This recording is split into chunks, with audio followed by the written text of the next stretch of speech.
الحمد لله نحمده ونستعينه ونستغفره ونؤمن به ونتوكل عليه ونعوذ بالله من شرور أنفسنا ومن سيئات أعمالنا من يهده الله فلا مضل له ومن يضلل فلا هادي له وأشهد أن لا إله إلا الله وحده لا شريك له وأشهد أن محمدًا عبده ورسوله أما بعد فإن خير الحديث كتاب الله وخير الهدي هدي محمد صلى الله عليه وسلم وشر الأمور محدثاتها وكل محدثة بدعة وكل بدعة ضلالة وفي رواية وكل ضلالة في النار فأعوذ بالله من الشيطان الرجيم بسم الله الرحمن الرحيم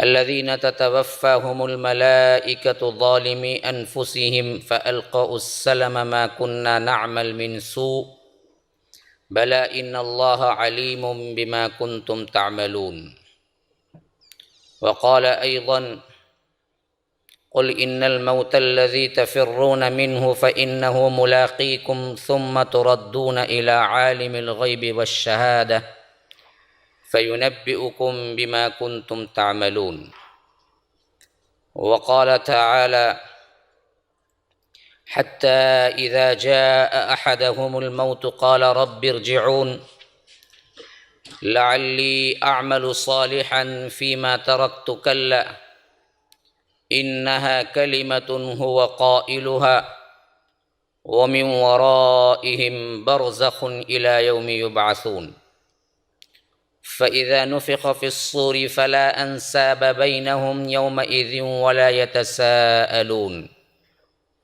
فمن ثقلت موازينه فأولئك هم المفلحون ومن خفت موازينه فأولئك الذين خسروا أنفسهم في جهنم خالدون وقال تعالى والنازعات غرقا والناشطات نشطا والسابحات سبحا فالسابقات سبقا فالمدبرات أمرا يوم ترجف الراجفة تتبعها الرادفة قلوب يومئذ واجفة أبصارها خاشعة يقولون أئنا لمردودون في الحافرة أئذا كنا عظاما نخرة قالوا تلك إذا كرة خاسرة فإنما هي زجرة واحدة فإذا هم بالساهرة اللهم أرنا الحق حقا وارزقنا اتباعه وأرنا الباطل باطلا وارزقنا اجتنابه اللهم علمنا ما ينفعنا وانفعنا بما علمتنا وارزقنا علما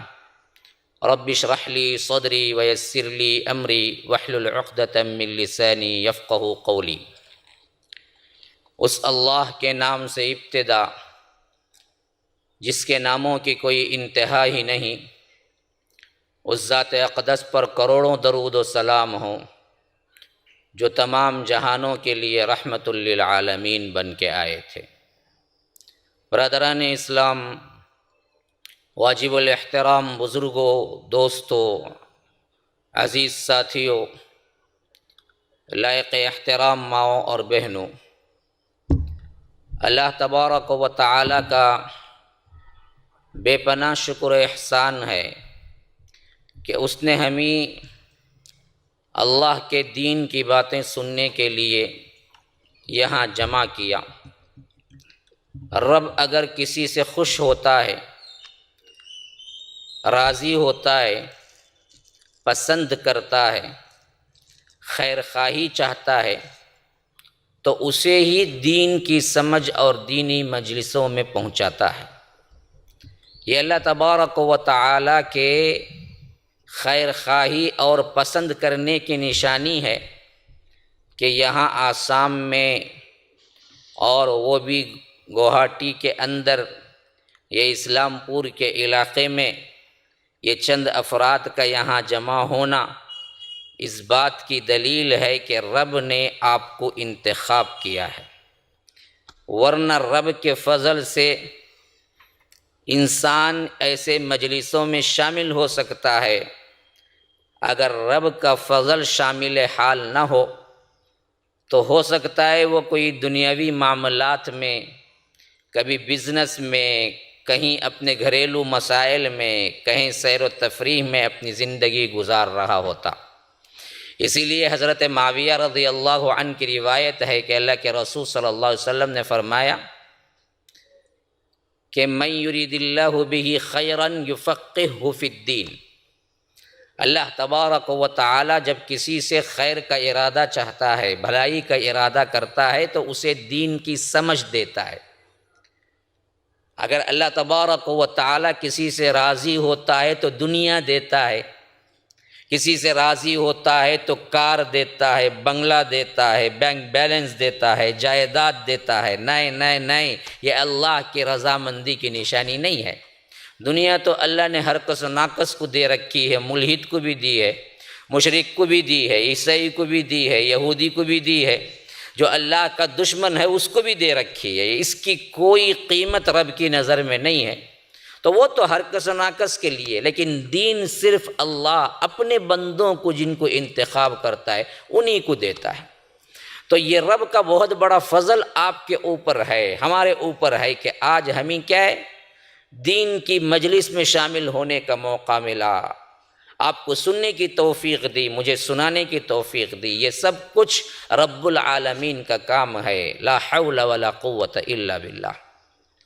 جس موضوع پر مجھے خطاب کرنے کی دعوت دی گئی تھی، اس موضوع کا عنوان جیسا کہ ابھی اعلان ہوا کہ موت کے بعد کیا، اس حیثیت سے میں نے قرآن مجید کی مختلف آیات آپ کے سامنے تلاوت کی، جن میں سورہ نازعات کے تقریباً میں نے 15 آیات تلاوت کی ہیں، اور اسی طرح سورہ مومنون کے آیت نمبر 100 سے 5 آیات تلاوت کی ہیں، اور یہ آیاتیں اس موضوع پر بہت تفصیل کے ساتھ ہمیں بتلاتی ہیں۔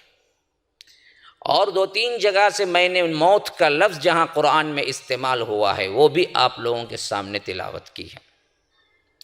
موت کے بعد کیا، اس مضمون میں داخل ہونے سے پہلے موت کیسے آتی ہے، موت کیا، اس کو سمجھنا ضروری ہے، اور اس سے پہلے یہ زندگی کیا، یہ بھی وہ جاننا بہت ضروری ہے۔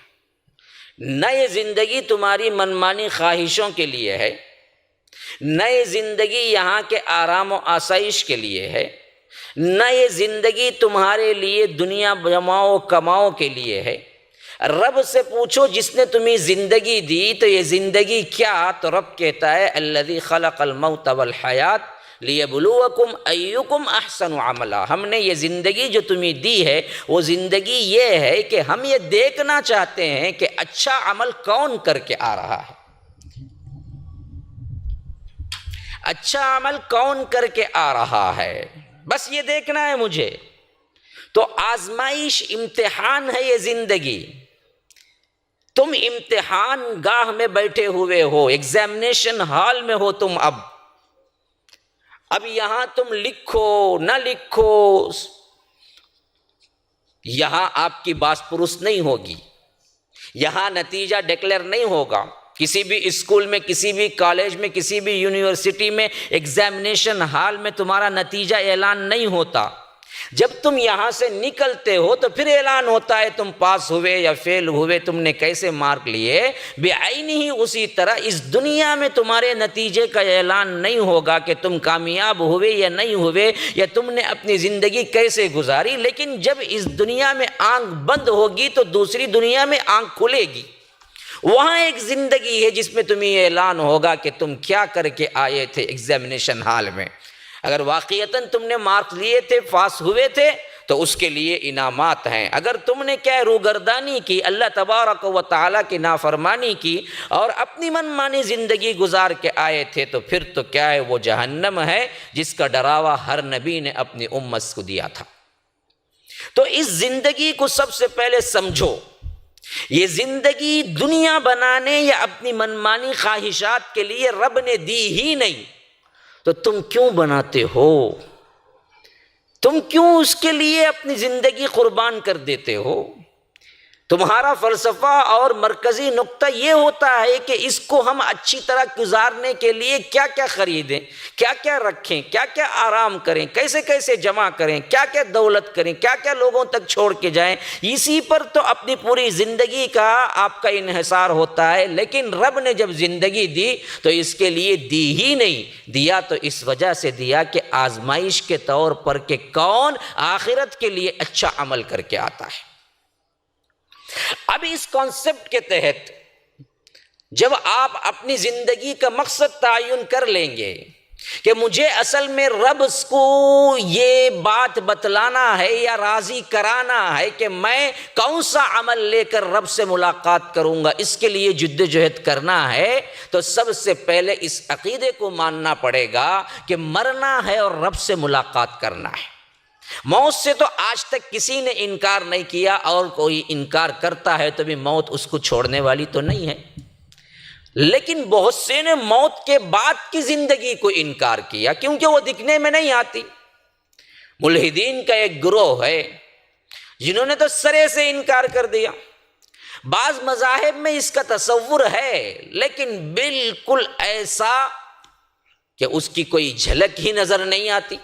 ہندو مت میں ہے لیکن اس میں عجیب مسئلہ ہے، وہاں نہ عذاب کا تصور ہے نہ آ کر ثواب کا تصور ہے۔ وہاں تو یہ ہے کہ بھائی اچھا کرو تمہیں ایک اور جنم مل جائے گا، اگر تم اچھا عمل کرو گے تو اگلے جنم میں تم کیا ہے اچھا بنو گے کوئی اور انسان کی شکل میں، یا برا کرو گے تو کوئی جانور کی شکل میں۔ اب ایسا عذاب یا ایسا ثواب کس کے لیے جس کو خود معلوم نہیں ہے کہ وہ کس وجہ سے بندر بنائے، وہ کس وجہ سے کیا ہے کتا بنائے۔ عقیدہ دیکھیے کیسا ہے، اگر آپ برا کریں گے تو کیا ہے کتا بنیں گے اگلے تمہارے جنم میں۔ اب کتے کو تھوڑی معلوم ہے کہ پرانے اس پہلی زندگی میں جنم میں اس نے غلط کام کیا، اس وجہ سے آج اسے کتا بنا دیا گیا، نہیں معلوم ہے۔ اور کوئی بندہ پچھلے جنم میں بہت اچھا کام کیا، اس جنم میں اسے بادشاہت مل گئی، تو بادشاہ تھوڑی اس کو معلوم ہے کہ میں نے پچھلے جنم میں بہت اچھا کام کیا، اس کو پتہ ہی نہیں ہے۔ تو معلوم ہوا یہ بالکل ہی من گھڑت عقیدہ ہے۔ کوئی روح جو جاتی ہے واپس نہیں آتی ہے، اور واپس آنے کا سوال ہی نہیں پیدا ہوتا، اور جزا اور سزا کا کوئی تصور ہندو مت میں بھی نہیں ہے، عیسائیت میں بھی نہیں ہے، یہودیت میں بھی نہیں ہے۔ بس کیا ہے ایک دھندلا سا خاکہ ہے کہ ایسا ہوگا، جیسا کہ یہودی کہتے تھے لن تمسنا النار الا ایاما معدودہ، دیکھو ہمیں آگ چھوئے گی ہی نہیں، ہم کچھ بھی کر لیں، کیونکہ ہم کیا ہیں حضرت موسیٰ کے ماننے والے ہیں جن سے اللہ نے کلام کیا۔ ہمارا جو مقام ہے رب کے پاس، نحن ابناء اللہ و احباؤ، ہم تو اللہ کے بیٹے اور اللہ کے محبوب ہیں، اللہ ہمیں کیوں سزا دے گا؟ تو ایک عقیدہ گھڑ لیا، کچھ بھی ہم کر لو بس ہم جائیں گے بھی اگر برائی کی وجہ سے جہنم میں، لن تمسنا النار الا ایاما معدودہ، تھوڑے سے چند دن کے لیے بس سیر و تفریح کے لیے جائیں گے جہنم میں، وہاں سے سیدھے جنت جائیں۔ ایسا ہی کچھ عقیدہ ہمارا بھی بنا ہوا ہے، ہمارا بھی اپنا ایک عقیدہ ہے جو کہتے ہیں کہ جی ہم تو کیا ہیں جی امت محمدیہ ہیں، جی امت مرحومہ ہیں، جی کیا اللہ کے رسول ایسے ہی چھوڑ دیں گے کیا ہمیں جہنم میں؟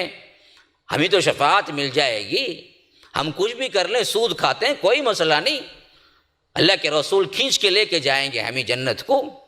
یہی وہ عقیدہ تھا جو یہودیوں کو برباد کر گیا، یہی وہ عقیدہ ہے جس کی وجہ سے آج ہمارے عمل کی بربادی ہے۔ حالانکہ اللہ تبارک و تعالی نے شفاعت ان لوگوں کے حق میں کی ہے جو توحید پر ہوتے ہیں، ان لوگوں کے حق میں کی نہیں جو آ کر برائیوں اور شرک پر اپنے آپ کو ختم کرتے ہیں، اپنے آپ کی موت ہوتی ہے ان لوگوں کی۔ تو غرض کہ ہمارے اعمال کے حساب سے بربادی اور تساہل بھی یہی عقیدہ ہے جس طرح یہودیوں کا تھا۔ اب تیسرا، قرآن و سنت کے دائرے میں موت کیا ہے، موت کیسے آتی ہے، موت کے وقت انسان کی حالت کیا ہوتی ہے، یہ چند آیات میں آپ کے سامنے تلاوت کیا جس کا ترجمہ میں پیش خدمت کروں گا، لیکن اس کے بعد اصل زندگی کے حوالے سے قرآن کتنا واضح تصور دیتا ہے جو کسی اور مذہب میں آج تک نہ ہے نہ ہو سکتا ہے۔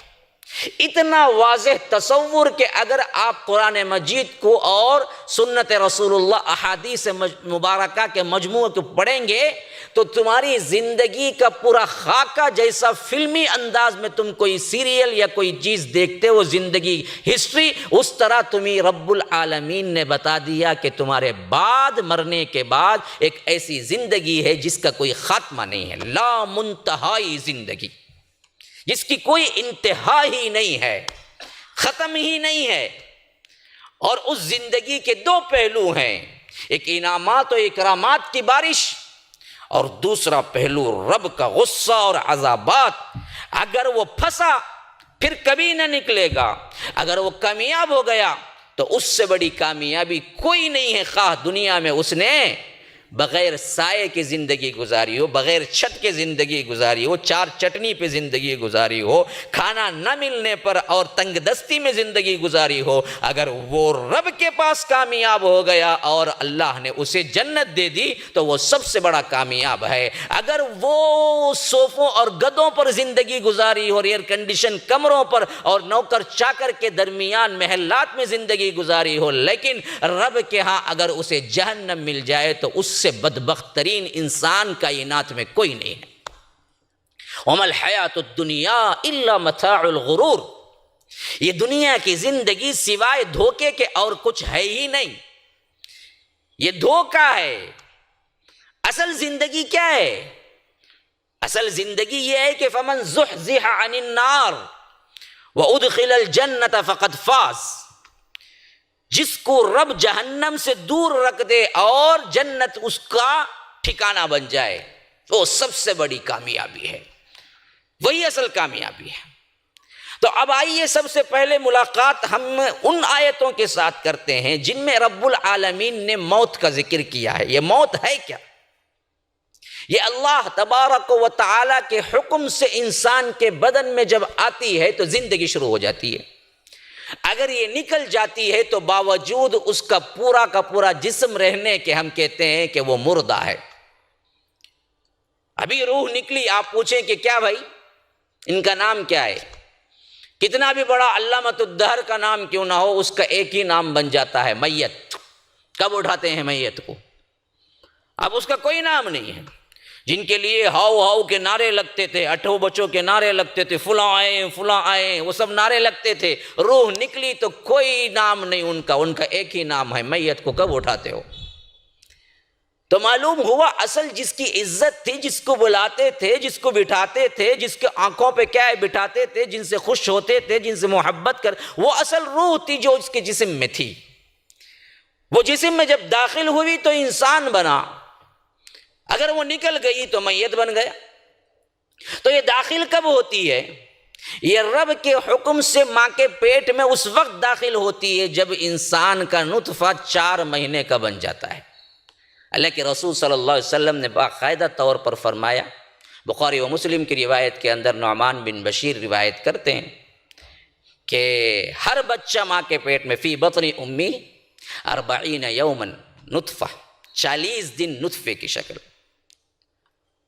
پھر اس کے بعد 40 دن علقہ، پھر 40 دن مضغہ۔ یہ 40 مل جائیں تو کتنے ہیں؟ 3 40 کتنے ہیں بھائی؟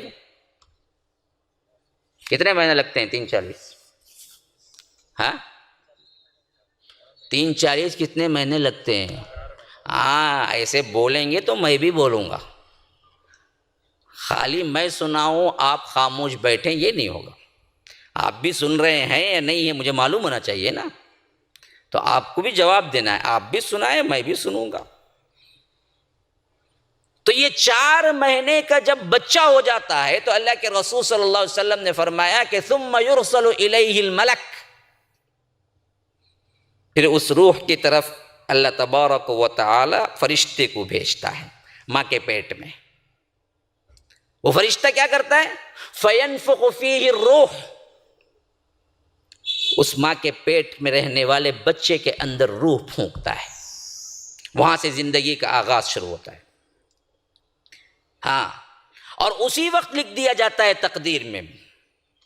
اب یہ روح جب ملی، یہاں سے زندگی کا جو آغاز ہوا، پھر اس کے بعد دنیا میں آنے کے بعد، زندگی گزارنے کے بعد، جب اس کا اینڈنگ پوائنٹ آتا ہے، نکلنا ہے، تو رب اس کی تصویر سورہ مومنون سورہ نمبر 23 اور آیت نمبر 100 اس میں فرماتا ہے، حتی اذا جاء احدهم الموت قال رب ارجعون.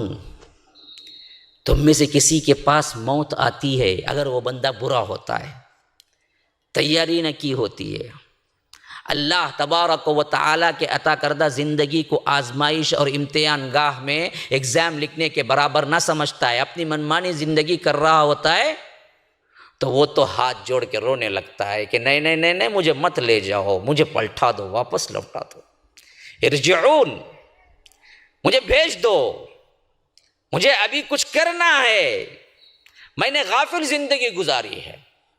اور کہتا کیا ہے؟ اللہ کہتا ہے مردہ اس وقت یہ کہنے لگتا ہے کہ لعلی اعمل صالحا، مجھے وقت دے دو، میں نیک عمل کر کے آ جاؤں گا. کوئی عمل نہ کیا تھا. لیکن یہ وقت ایسا وقت ہوتا ہے جہاں توبہ قبول نہیں ہوتی. اب توبہ کی قبولیت کے لیے وقت ہے. اب بیٹھے ہوئے ایک آنسو اللہ کے ڈر سے بہا دینا اتنا قیمتی ہے کہ رب اس کے لیے جہنم حرام کر دیتا ہے. لیکن جب موت کا فرشتہ دیکھ لیتا ہے بندہ، جب موت کو دیکھ لیتا ہے، پھر اس کے بعد وہ گڑ گڑائے، روئے، خون کے آنسو بہائے، تو بھی رب معاف نہیں کرتا، کیونکہ توبے کا وقت ختم ہو چکا ہوتا ہے. اس وقت رو رہا ہوتا ہے کہ نہیں نہیں نہیں نہیں، مجھے بھیجو، واپس بھیجو، میں اچھا کام کر کے آؤں گا، لعلی اعمل صالحا، میں اچھا بن جاؤں گا. لیکن رب آج کہتا ہے کہ اب اچھا بن جاؤ، اب رب کی نافرمانی نہ کرو، سود نہ کھاؤ، بے پردگی نہ کرو، احکامات الہیہ کو اپنے اوپر نافذ کرو، رب سے ڈرو، نمازوں کا اہتمام کرو، توحید پر کامزن ہو، رب کے علاوہ کسی کو نہ پکارو. تو ہم کہتے ہیں دیکھیں گے جی، لمبی مدت پڑی ہوئی ہے، زندگی پڑی ہوئی ہے، کون سی ابھی کیا ہے زندگی، بچہ تو ہے، آپ نے گارنٹی لے رکھی ہے کہ یہ بچہ ہے تو موت نہیں آئے گی. بچوں کو موت نہیں آتی، جوانوں کو موت نہیں آتی، ادڑ عمر کے لوگوں کو موت نہیں آتی، بچیوں کو موت نہیں آتی، نوجوان لڑکیوں کو موت نہیں آتی. کس کی عمر کا اندازہ ہے کہ اس وقت موت نہیں آئے گی؟ کوئی ہے گارنٹی آپ کے پاس کہ اس وقت موت نہیں آئے گی؟ رب نے فرما دیا ہے ایسے وقت میں تو موت نہیں آئے گی. نیا نیا دلہا بنا ہوا ہے، کوئی کہہ سکتا ہے ارے بھائی ابھی آج کا دلہا ہے، پہلے دن کا دلہا، اس پر موت نہیں آئے گی. کتنے نئے نویلے دلہا اپنے اسٹیج سے مر گئے. ہاں، کتنے نئے نویلے کیا ہے ابھی ڈگری لے کے آ رہے تھے، ایکسیڈنٹ مر گئے. کون سی ایسی مدت یا کون سا ایسا متعینہ دن ہے جس میں ہم کہہ سکتے ہیں کہ نہیں جی اس وقت موت نہیں آئے گی؟ بتاؤ. ہاں، ماں کے پیٹ میں سے بھی مرا ہوا بچہ نکلتا ہے کبھی کبھی، سانس دو سانس لیتا نہیں مر جاتا ہے کبھی کبھی، سال ایک سال کا ہوتا ہے مر جاتا ہے کبھی کبھی. کبھی موت نہ لکھی ہو دیر دراز سے تو 80 سال 70 سال موت کو پکار پکار کے مرتا ہے، موت نہیں آتی. ایسے بوڑھے بھی ہیں. تو اصل مقصود یہ ہے کہ رب نے کوئی چیز متعین ہی نہیں کی کہ تمہیں کیا ہے موت نہیں آئے گی، تو پھر تم کس پہ تکیہ کر کے بیٹھے ہوئے ہو کہ ہمیں تو موت اب اتنی جلدی تو تھوڑی آئے گی، دیکھ لیں گے جب آئے گی. یہ ہے اصل فساد کی جڑ جو انسان کو شیطان وساوس میں ڈالتا ہے. اچھا، یہ تو معلوم ہو گیا کہ موت جب آتی ہے، بندہ اگر برا ہوتا ہے تو وہ کہتا ہے کہ ممی پلٹا دو، لوٹا دو، ہم کو کیا ہے اچھا عمل کر کے آنا ہے. لیکن جس کیفیت میں آتی ہے وہ کیفیت رب نے سورہ نازعات کے اندر 79 سورہ نمبر آپ جا کے پڑھ لیجئے. یہ موت بھی کیا چیز ہے، ایک لمحے کے لیے تصور کر لیں، کیونکہ جو زندہ ہے اس کو مرنا ہے، اور جو مرنا ہے وہ اس پر سے گزرنا ہے. کس پر سے؟ موت کے ان تکالیف پر سے، اس کے علاوہ چارہ کار نہیں اسے، اس پر سے جانا ہی جانا ہے۔ اور وہ کیا تکلیفیں ہیں پتہ ہے؟ اگر ہم ایک مرتبہ جان لیں گے کہ واقعتاً جسم سے جب یہاں سے روح جدا ہوتی ہے تو کیا بیتتی ہے، تو یاد رکھیے راتوں کی نیند حرام ہو جائے گی۔ وہ تکلیفات سے ہر ایک کو نکلنا پڑتا ہے۔ ہاں، کوئی نہیں بچا، کوئی نہ بچ سکتا ہے۔ ایک کیفیت تو وہ ہے جس پر سے گزرنا ہی گزرنا ہوتا ہے، جب جدا ہو رہی ہوتی ہے جسم سے روح۔ موت کی سنگینی اس بات سے اندازہ لگا لیجئے کہ اللہ کے رسول صلی اللہ علیہ وسلم جب اللہ نے ملاقات کے لیے بلوایا تو اماں عائشہ کہتی ہیں کہ خود اللہ کے رسول صلی اللہ علیہ وسلم کے الفاظ بھی یہی تھے موت کے وقت آخری میں، ان للموت سکرات، ان للموت سکرات۔ یہ موت ہے نا، بہت بڑی آزمائش، بہت بڑی سکرات، بہت بڑی مصیبت ہے۔ اللہ کے رسول صلی اللہ علیہ وسلم کہہ رہے تھے موت کے وقت۔ اماں عائشہ رضی اللہ عنہا روایت کر رہی ہیں کہ زبان مبارک پہ یہ الفاظ تھے۔ اسی طرح عبداللہ بن عمرو بن عاص جو بہت بڑے صحابی ہیں، اپنے باپ سے پہلے اسلام قبول کیے، حضرت عمرو بن عاص کے بیٹے، اور حضرت عمرو بن عاص بھی وہ صحابی ہیں جو آگے چل کر فاتح مصر بنے، مصر کے فاتح بنے۔ یہ کہتے ہیں کہ ابا جان ہمیں ہمیشہ کہا کرتے تھے کہ یہ لوگ مرتے وقت زندہ ہوتے ہیں لیکن کوئی مرتے وقت کیفیت بیان نہیں کرتا کہ اس کے اوپر کیا بیت رہی ہے۔ مجھے تعجب یہ ہوتا ہے کہ لوگ کیوں نہیں بیان کرتے کہ مرتے وقت ان پر کیا بیت رہی ہوتی ہے۔ پھر ایک مرتبہ ایسا ہوا کہ خود عمرو بن عاص پر موت آئی رضی اللہ عنہ، تو حضرت عبداللہ بن عمرو بن عاص کہتے ہیں کہ میں اپنے ابا کے بالکل سرہانے کھڑا ہوا تھا اور میں نے کہا کہ ابا جان، آپ تو لوگوں سے کہتے تھے کہ جب موت آتی ہے تو کیوں وہ لوگ نہیں کہتے کہ ان پر کیا گزرتی ہے؟ آج وہی حالت آپ پر آئی ہوئی ہے، آپ ہی بتا دیں کہ اب آپ اپنے آپ میں کیا محسوس کر رہے ہیں۔ حضرت عبداللہ بن عمرو بن عاص کے اس قول پر عمرو بن عاص رضی اللہ عنہ نے کہا کہ بیٹا مت پوچھو، اس کا درد بیان کرنے سے باہر ہے۔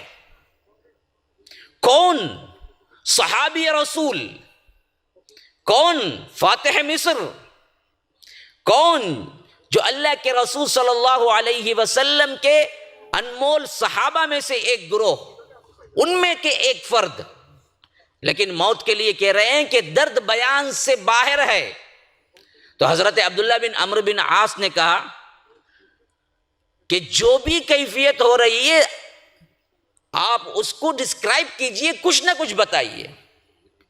کہا کہ ایسا محسوس ہو رہا ہے گویا کہ رضوا پہاڑ پر ایک آدمی کو برابر برابر اوپر سے کاٹ کے آدھا آدھا پھینکا جائے گا تو جیسے درد محسوس ہوگا ویسے مجھے محسوس ہو رہا ہے۔ ہاں، یہ کیفیت ہر ایک پر سے گزرنا ہے، موت کے وقت ہی سے شروع ہو جاتی ہے آپ کے لیے دوسری زندگی کا آغاز اور دوسری زندگی کے احوال آپ دیکھنے لگتے ہیں۔ ابھی دنیا نہیں چھوڑے، دنیا کے اندر ہیں، لیکن اسی وقت معاملہ معلوم ہو جاتا ہے کہ کون کیا عمل کر کے آیا ہے۔ تو رب العالمین ہمیں اس کی کیفیت کے بارے میں بتا رہا ہے۔ سورہ نازعات کی پہلی آیت فرمایا کہ وَالنَّازِعَاتِ غَرْقًا، جب فرشتے ڈوب کر کھینچتے ہیں۔ اب ذرا اس آیت پر غور کیجئے، جب بندے کی روح نکالنے قبض کرنے کا موقع آتا ہے اور وہ بندہ گنہگار ہوتا ہے، رب کا نافرمان ہوتا ہے، تو رب العالمین کہتا ہے کہ میرا فرشتہ گویا اس کے بدن میں اندر داخل ہو کے اس کی روح کو کھینچتا ہے۔ اور بری روح جب ہوتی ہے، بد کردار بد اعمال والی، اللہ کو بھلا کے زندگی گزارنے والی، تو کیا ہوتا ہے پتہ ہے؟ دوسری جگہ فرما رہا ہے اللہ تبارک و تعالیٰ سورہ نحل میں، الذین تتوفاہم الملائکۃ ظالمی انفسہم فالقوا السلم ما كنا نعمل من سوء بلا ان اللہ علیم بما کنتم تعملون فادخلوا ابواب جہنم خالدین فیہا، کہ جب ہمارے فرشتے روح نکالنے کے لیے پہنچتے ہیں، جو رب کا نافرمان ہے، اللہ کی اطاعت میں نہیں گزارتا، نیکیوں میں اپنی زندگی نہیں گزارتا، تو اس کی روح آنے سے کترا کے اس کے جسم میں بھاگنے لگتی ہے۔ ہاں، فَأَلْقَوْا السَّلَمَ، کیونکہ وہ جان لیتا ہے کہ میں نے برا عمل کیا، آج میرے لیے کوئی رہائی نہیں ہے۔ مَا كُنَّا نَعْمَلْ مِن سُوءٍ، میں نے سوائے برے عمل کے اور کچھ نہیں کیا۔ اور حدیث میں آتا ہے کہ اس وقت روح نکالنے والا فرشتہ ایسے نکالتا ہے جیسے تم کوئی جالی دار یا ایسا کوئی باریک کپڑا جس کے تار نظر آتے ہوں، اس کپڑے کو اٹھا کے کوئی کانٹے دار درخت پہ ڈال دو، پھر اس کے بعد اس چادر کو کھینچو تو چادر کیسے آئے گی؟ تار تار ہو کے پھٹی ہوئی، الگ الگ زخمی زخمی۔ بعینہ ہی اسی طرح روح جب نکلتی ہے بد کردار افراد کے جسم سے، تو اللہ کے رسول صلی اللہ علیہ وسلم کہتے ہیں کہ ایسا اس کو کھینچا جاتا ہے کہ اس کی رگوں کے ایک ایک ٹکڑے میں سے کٹ کٹ کے زخمی ہو کے وہ روح نکلتی ہے، مرتا ہے جیتا ہے، مرتا ہے جیتا ہے، مرتا ہے جیتا ہے، یہاں تک کہ اس کی روح نکال لی جاتی ہے۔ ہاں، کلا اذا بلغت الحلقوم، ہرگز نہیں جب جان ہنسلی تک پہنچ جائے گی، حلق تک۔ یہ نزا کا آخری عالم ہوتا ہے جسے ہم بولتے ہیں آخری ہچکی، آج کی ہچکی بولتے ہیں نا، یہ ہچکی موت کی ہچکی ہوتی ہے جب جان کیا ہے یہاں پہنچ جاتی ہے برابر، جس کا ذکر رب العالمین نے واقعہ میں کیا ہے، سورہ واقعہ کے اندر، اذا بلغت الحلقوم، ہنسلی تک پہنچ جائے گی، وَأَنْتُمْ حِينَئِذٍ تَنْظُرُونَ، اس وقت تم پاس کھڑے ہو کے میت کو، مردے کو دیکھ رہے ہوتے ہو جو ابھی زندہ ہے، لیکن پاس کھڑے ہو کے بھی تم کچھ نہیں کر سکتے۔ تم کہتے ڈاکٹر کو بلاؤ، ہاسپٹل لے جاؤ، ایمبولینس لے جاؤ، لیکن جس کا جانا ہے وہ جا چکا ہوتا ہے۔ اللہ کہتا ہے وَنَحْنُ أَقْرَبُ إِلَيْهِ مِنْكُمْ وَلَكِنْ لَا تُبْصِرُونَ، تم سے زیادہ ہم اس کے اس وقت قریب ہوتے ہیں لیکن تم کو نظر نہیں آتا۔ مطلب یہ ہے کہ ہمارے فرشتے وہاں پر ہوتے ہیں جس کو تمہیں نظر نہیں آتا، تمہارے سے نزدیک ہمارے فرشتے ہوتے ہیں جس کی روح اس کو نکالنا ہے۔ ہاں، دوسری جگہ قیامہ میں فرمایا کہ کلا اذا بلغت التراق وقیل من راق وظن انہ الفراق والتفت الساق بالساق الى ربک یومئذ المساق، ہرگز نہیں جب جان نکلنے کی اس کیفیت کو پہنچتے ہیں، لوگ چیختے ہیں، کوئی ہے جھاڑ پھونک کرنے والا، کوئی ہے ڈاکٹر، کوئی ہے اذا بلغت التراق وقیل من راق، کون ہے اس کو اچھا کر دے؟ کوئی ڈاکٹر کو بلاؤ، کوئی طبیب کو بلاؤ، کوئی پھونکنے والے کو بلاؤ، کوئی جھاڑ پھونک کرنے والے کو بلاؤ، نہیں۔ والتفت الساق بالساق، اس وقت پنڈلی سے پنڈلی ملا دی جاتی ہے۔ مطلب آپ دیکھے ہوں گے میت جیسے ہی مرتی ہے لوگ اس کے کیا کرتے ہیں، آنکھوں کو بھی بند کرتے ہیں، پاؤں سے پاؤں ملا کے کیا ہے باندھ دیتے ہیں۔ اب اس کا مسئلہ تمام ہو گیا۔ ہاں، وقیل من راق وظن انہ الفراق، اس وقت یقین کامل ہو جاتا ہے میت کو، مرنے والے کو، آج مجھے کوئی بچانے والا، اب یہ سب کچھ مجھے چھوڑ کے جانا ہے، بیوی کو بھی چھوڑنا ہے، بچوں کو بھی چھوڑنا ہے، والدین کو بھی چھوڑنا ہے، محبوب چیزوں کو بھی چھوڑنا ہے، جس کے لیے رب کی نافرمانی کی، جس کے لیے رشوتیں لی، جس کے لیے سود کھایا، جس کے لیے ظلم کیا، جس کے لیے جھوٹ بولا، بیوی کی ایک ایک باتوں میں آ کر نمازیں چھوڑی، اللہ کی نافرمانی کی، اولاد کی ایک ایک باتوں میں آ کر کیا ہے غلط طریقے سے مال کمایا، وہ سب کچھ آج چھٹنا ہے، یہ معلوم ہو چکا ہوتا ہے اس وقت خود میت کو۔ تو اذا بلغت التراق وقیل من راق وظن انہ الفراق والتفت الساق بالساق الى ربک یومئذ المساق، میت سے کہا جاتا ہے اب تجھے نکلنا ہے رب کی طرف، آج تجھے کوئی بچانے والا نہیں۔ یہ کیفیت ہر ایک کے ساتھ ہونی ہی ہونی ہے۔ اس واسطے دل ہی نہ لگاؤ جاتے وقت تمہیں کیا ہے غم نہ ہو۔ دل کیوں لگاتے ہو جہاں رہنا ہی نہیں ہے؟ رہنا تو یہاں ہے ہی نہیں، پھر دل کیوں لگاتے ہو؟ جب دل ہی نہ لگے تو جاتے وقت کوئی پریشانی نہیں ہوگی، لیکن جب یہاں ہی سب کچھ سمجھ لیا تو یاد رکھو وہ تکلیف جب تمہیں اچانک تمہارے گھر سے نکال دیا جاتا ہے تو بندے کو کیا پریشانی ہوتی ہے، وطن سے نکال دیا جاتا ہے تو بندے کو کیا پریشانی ہوتی ہے۔ ویسے ہی جنہوں نے یہ دنیا کی زندگی کو سب کچھ سمجھ لیا، اس وقت انہیں معلوم ہوگا کہ ہمارے لیے بہت بڑی پریشانی کیا ہے۔ ہم نے تو یہی سب کچھ سمجھ کے یہاں پر ہی پوری تیاری کی کہ محل بناؤ، گھر بناؤ، یہ بناؤ، وہ بناؤ، لیکن اب تو کیا ہے، کچھ نہیں ہے جہاں جا رہا ہوں۔ اسی لیے اللہ کے رسول صلی اللہ علیہ وسلم نے فرمایا کہ کن فی الدنیا کأنک غریب او عابر سبیل، دنیا میں اس طرح رہو جیسا کہ تم پردیسی مسافر رہتے ہو یا راہ گزر ہو، رستے میں سے گزر ہونا ہے، بس یہ راستہ ہے گزرنے کا، اس کے بعد یا تو ٹھکانہ جہنم ہے یا تو جنت ہے، ٹھکانے کو جانے کا راستہ ہے درمیان کا، اسی کو تم نے منزل سمجھ لیا۔ تو اللہ تبارک و تعالی یہاں پر ہمیں خطاب کر رہا ہے کہ جو میرے فرشتے وہ ہیں جو ڈوب کر کھینچتے ہیں، اس وقت میت تڑپتی ہے، بظاہر سامنے لوگوں کو معلوم نہیں ہوتا۔ کوئی کہنے والا کہہ سکتا ہے کیا مولوی صاحب جتنے مردوں کو ہم بھی دیکھیں، کتنوں کو ہم بھی کیا ہے روح نکلتے ہوئے دیکھا ہے، کچھ نہیں دیکھا ہم نے۔ آپ تو کیا ہے عجیب بات کرتے ہیں، اگر ہے کوئی چیز ایسی بھی تو بتاؤ۔ میں ان سے ایک ہی سوال کرتا ہوں، تمہاری عقل میں سب سمجھ آنے والی چیز ہے تو یہ بھی بتاؤ کہ اگر بجلی کے تار میں بجلی ہے اور وہ نظر نہیں آتی ہے اور تم کہو کہ اس سے کچھ نہیں ہوتا، تو پھر ننگی تار کو پکڑ کے دیکھ لو تم پہ کیا بیتتی ہے۔ اب میں پوچھتا ہوں کرنٹ لگ کے جو انسان مر جاتا ہے یا کرنٹ لگنے سے جو تکلیف ہوتی ہے، میں پوچھتا ہوں کہ بھائی مجھے تو نظر ہی نہیں آئی جو چیز تمہیں لگی، میں تو انکار کرتا ہوں کہ کرنٹ وغیرہ نہیں ہے، تو آپ کیا بولیں گے؟ پاگل بولیں گے؟ نہیں بولیں گے؟ آپ بولیں گے کہ ہاں نظر نہیں آتا لیکن ہے، یہ محسوس ہوتا ہے۔ اگر تمہیں کیا ہے شک ہے، کرنٹ والی تار کو چھو کے دیکھ لو۔ ویسے ہی اگر تمہیں شک ہے،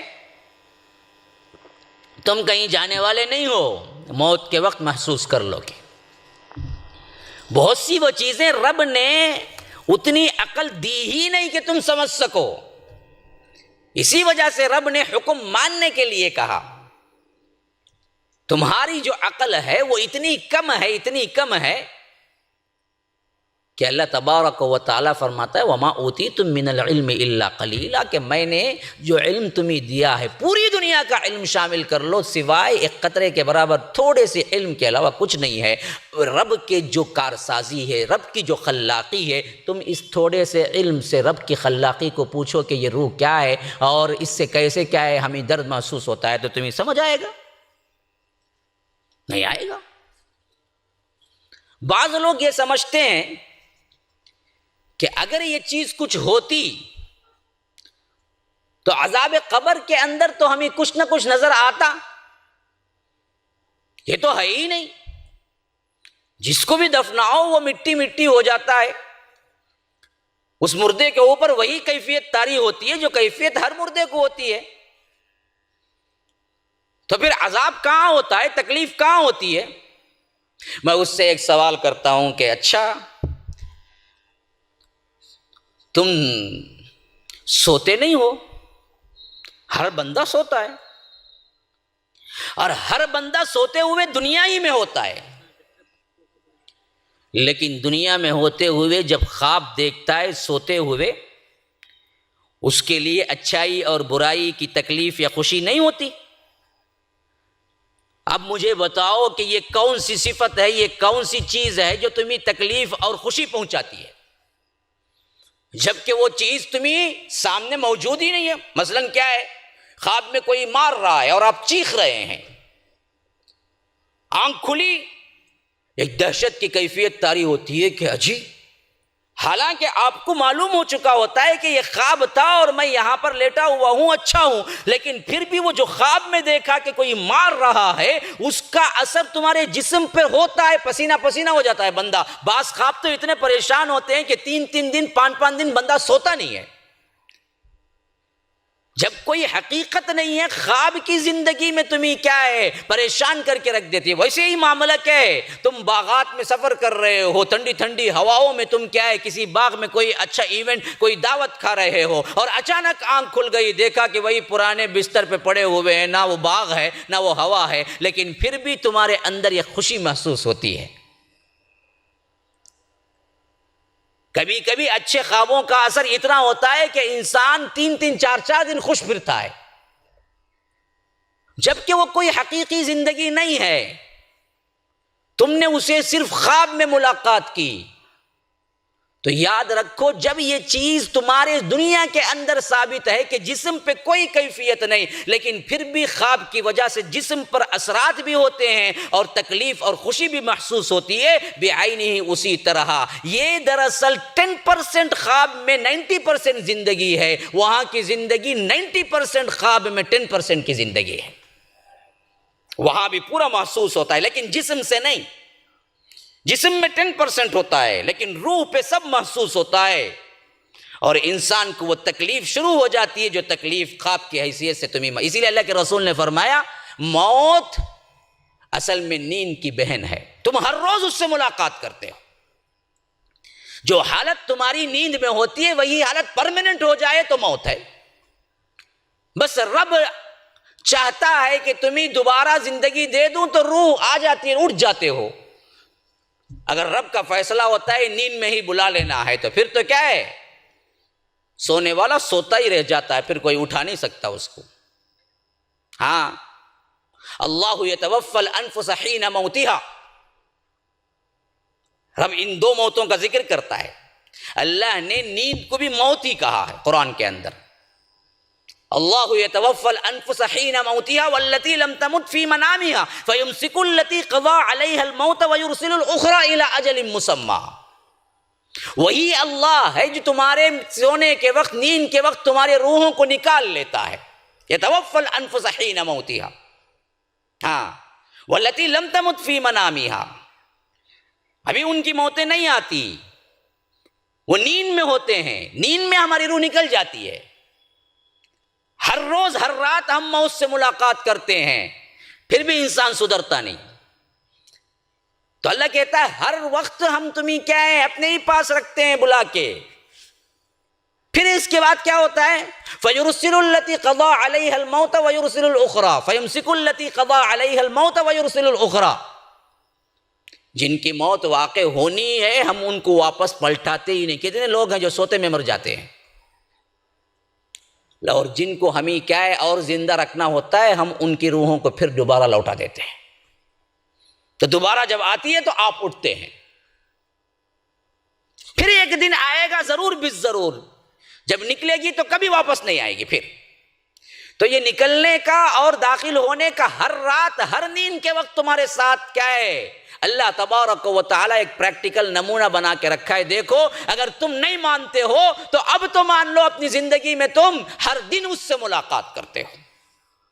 اچھا، اسی طرح حضرت ابراہیم علیہ السلام نے بڑا پیارا واقعہ قرآن کے اندر سورہ بقرہ کے اندر موجود ہے۔ اس موت کی کیفیت کے سلسلے میں حضرت ابراہیم علیہ السلام نے فرمایا، رب ارینی کیف تحیی الموتى، اے اللہ مجھے بتا دے تو کیسے زندہ کرتا ہے موت دینے کے بعد، مردے کو کیسے زندہ کرتا ہے تو، کیف تحیی الموتى۔ اللہ نے پوچھا قال اولم تؤمن، اے ابراہیم کیا تمہیں ایمان نہیں ہے اس پر؟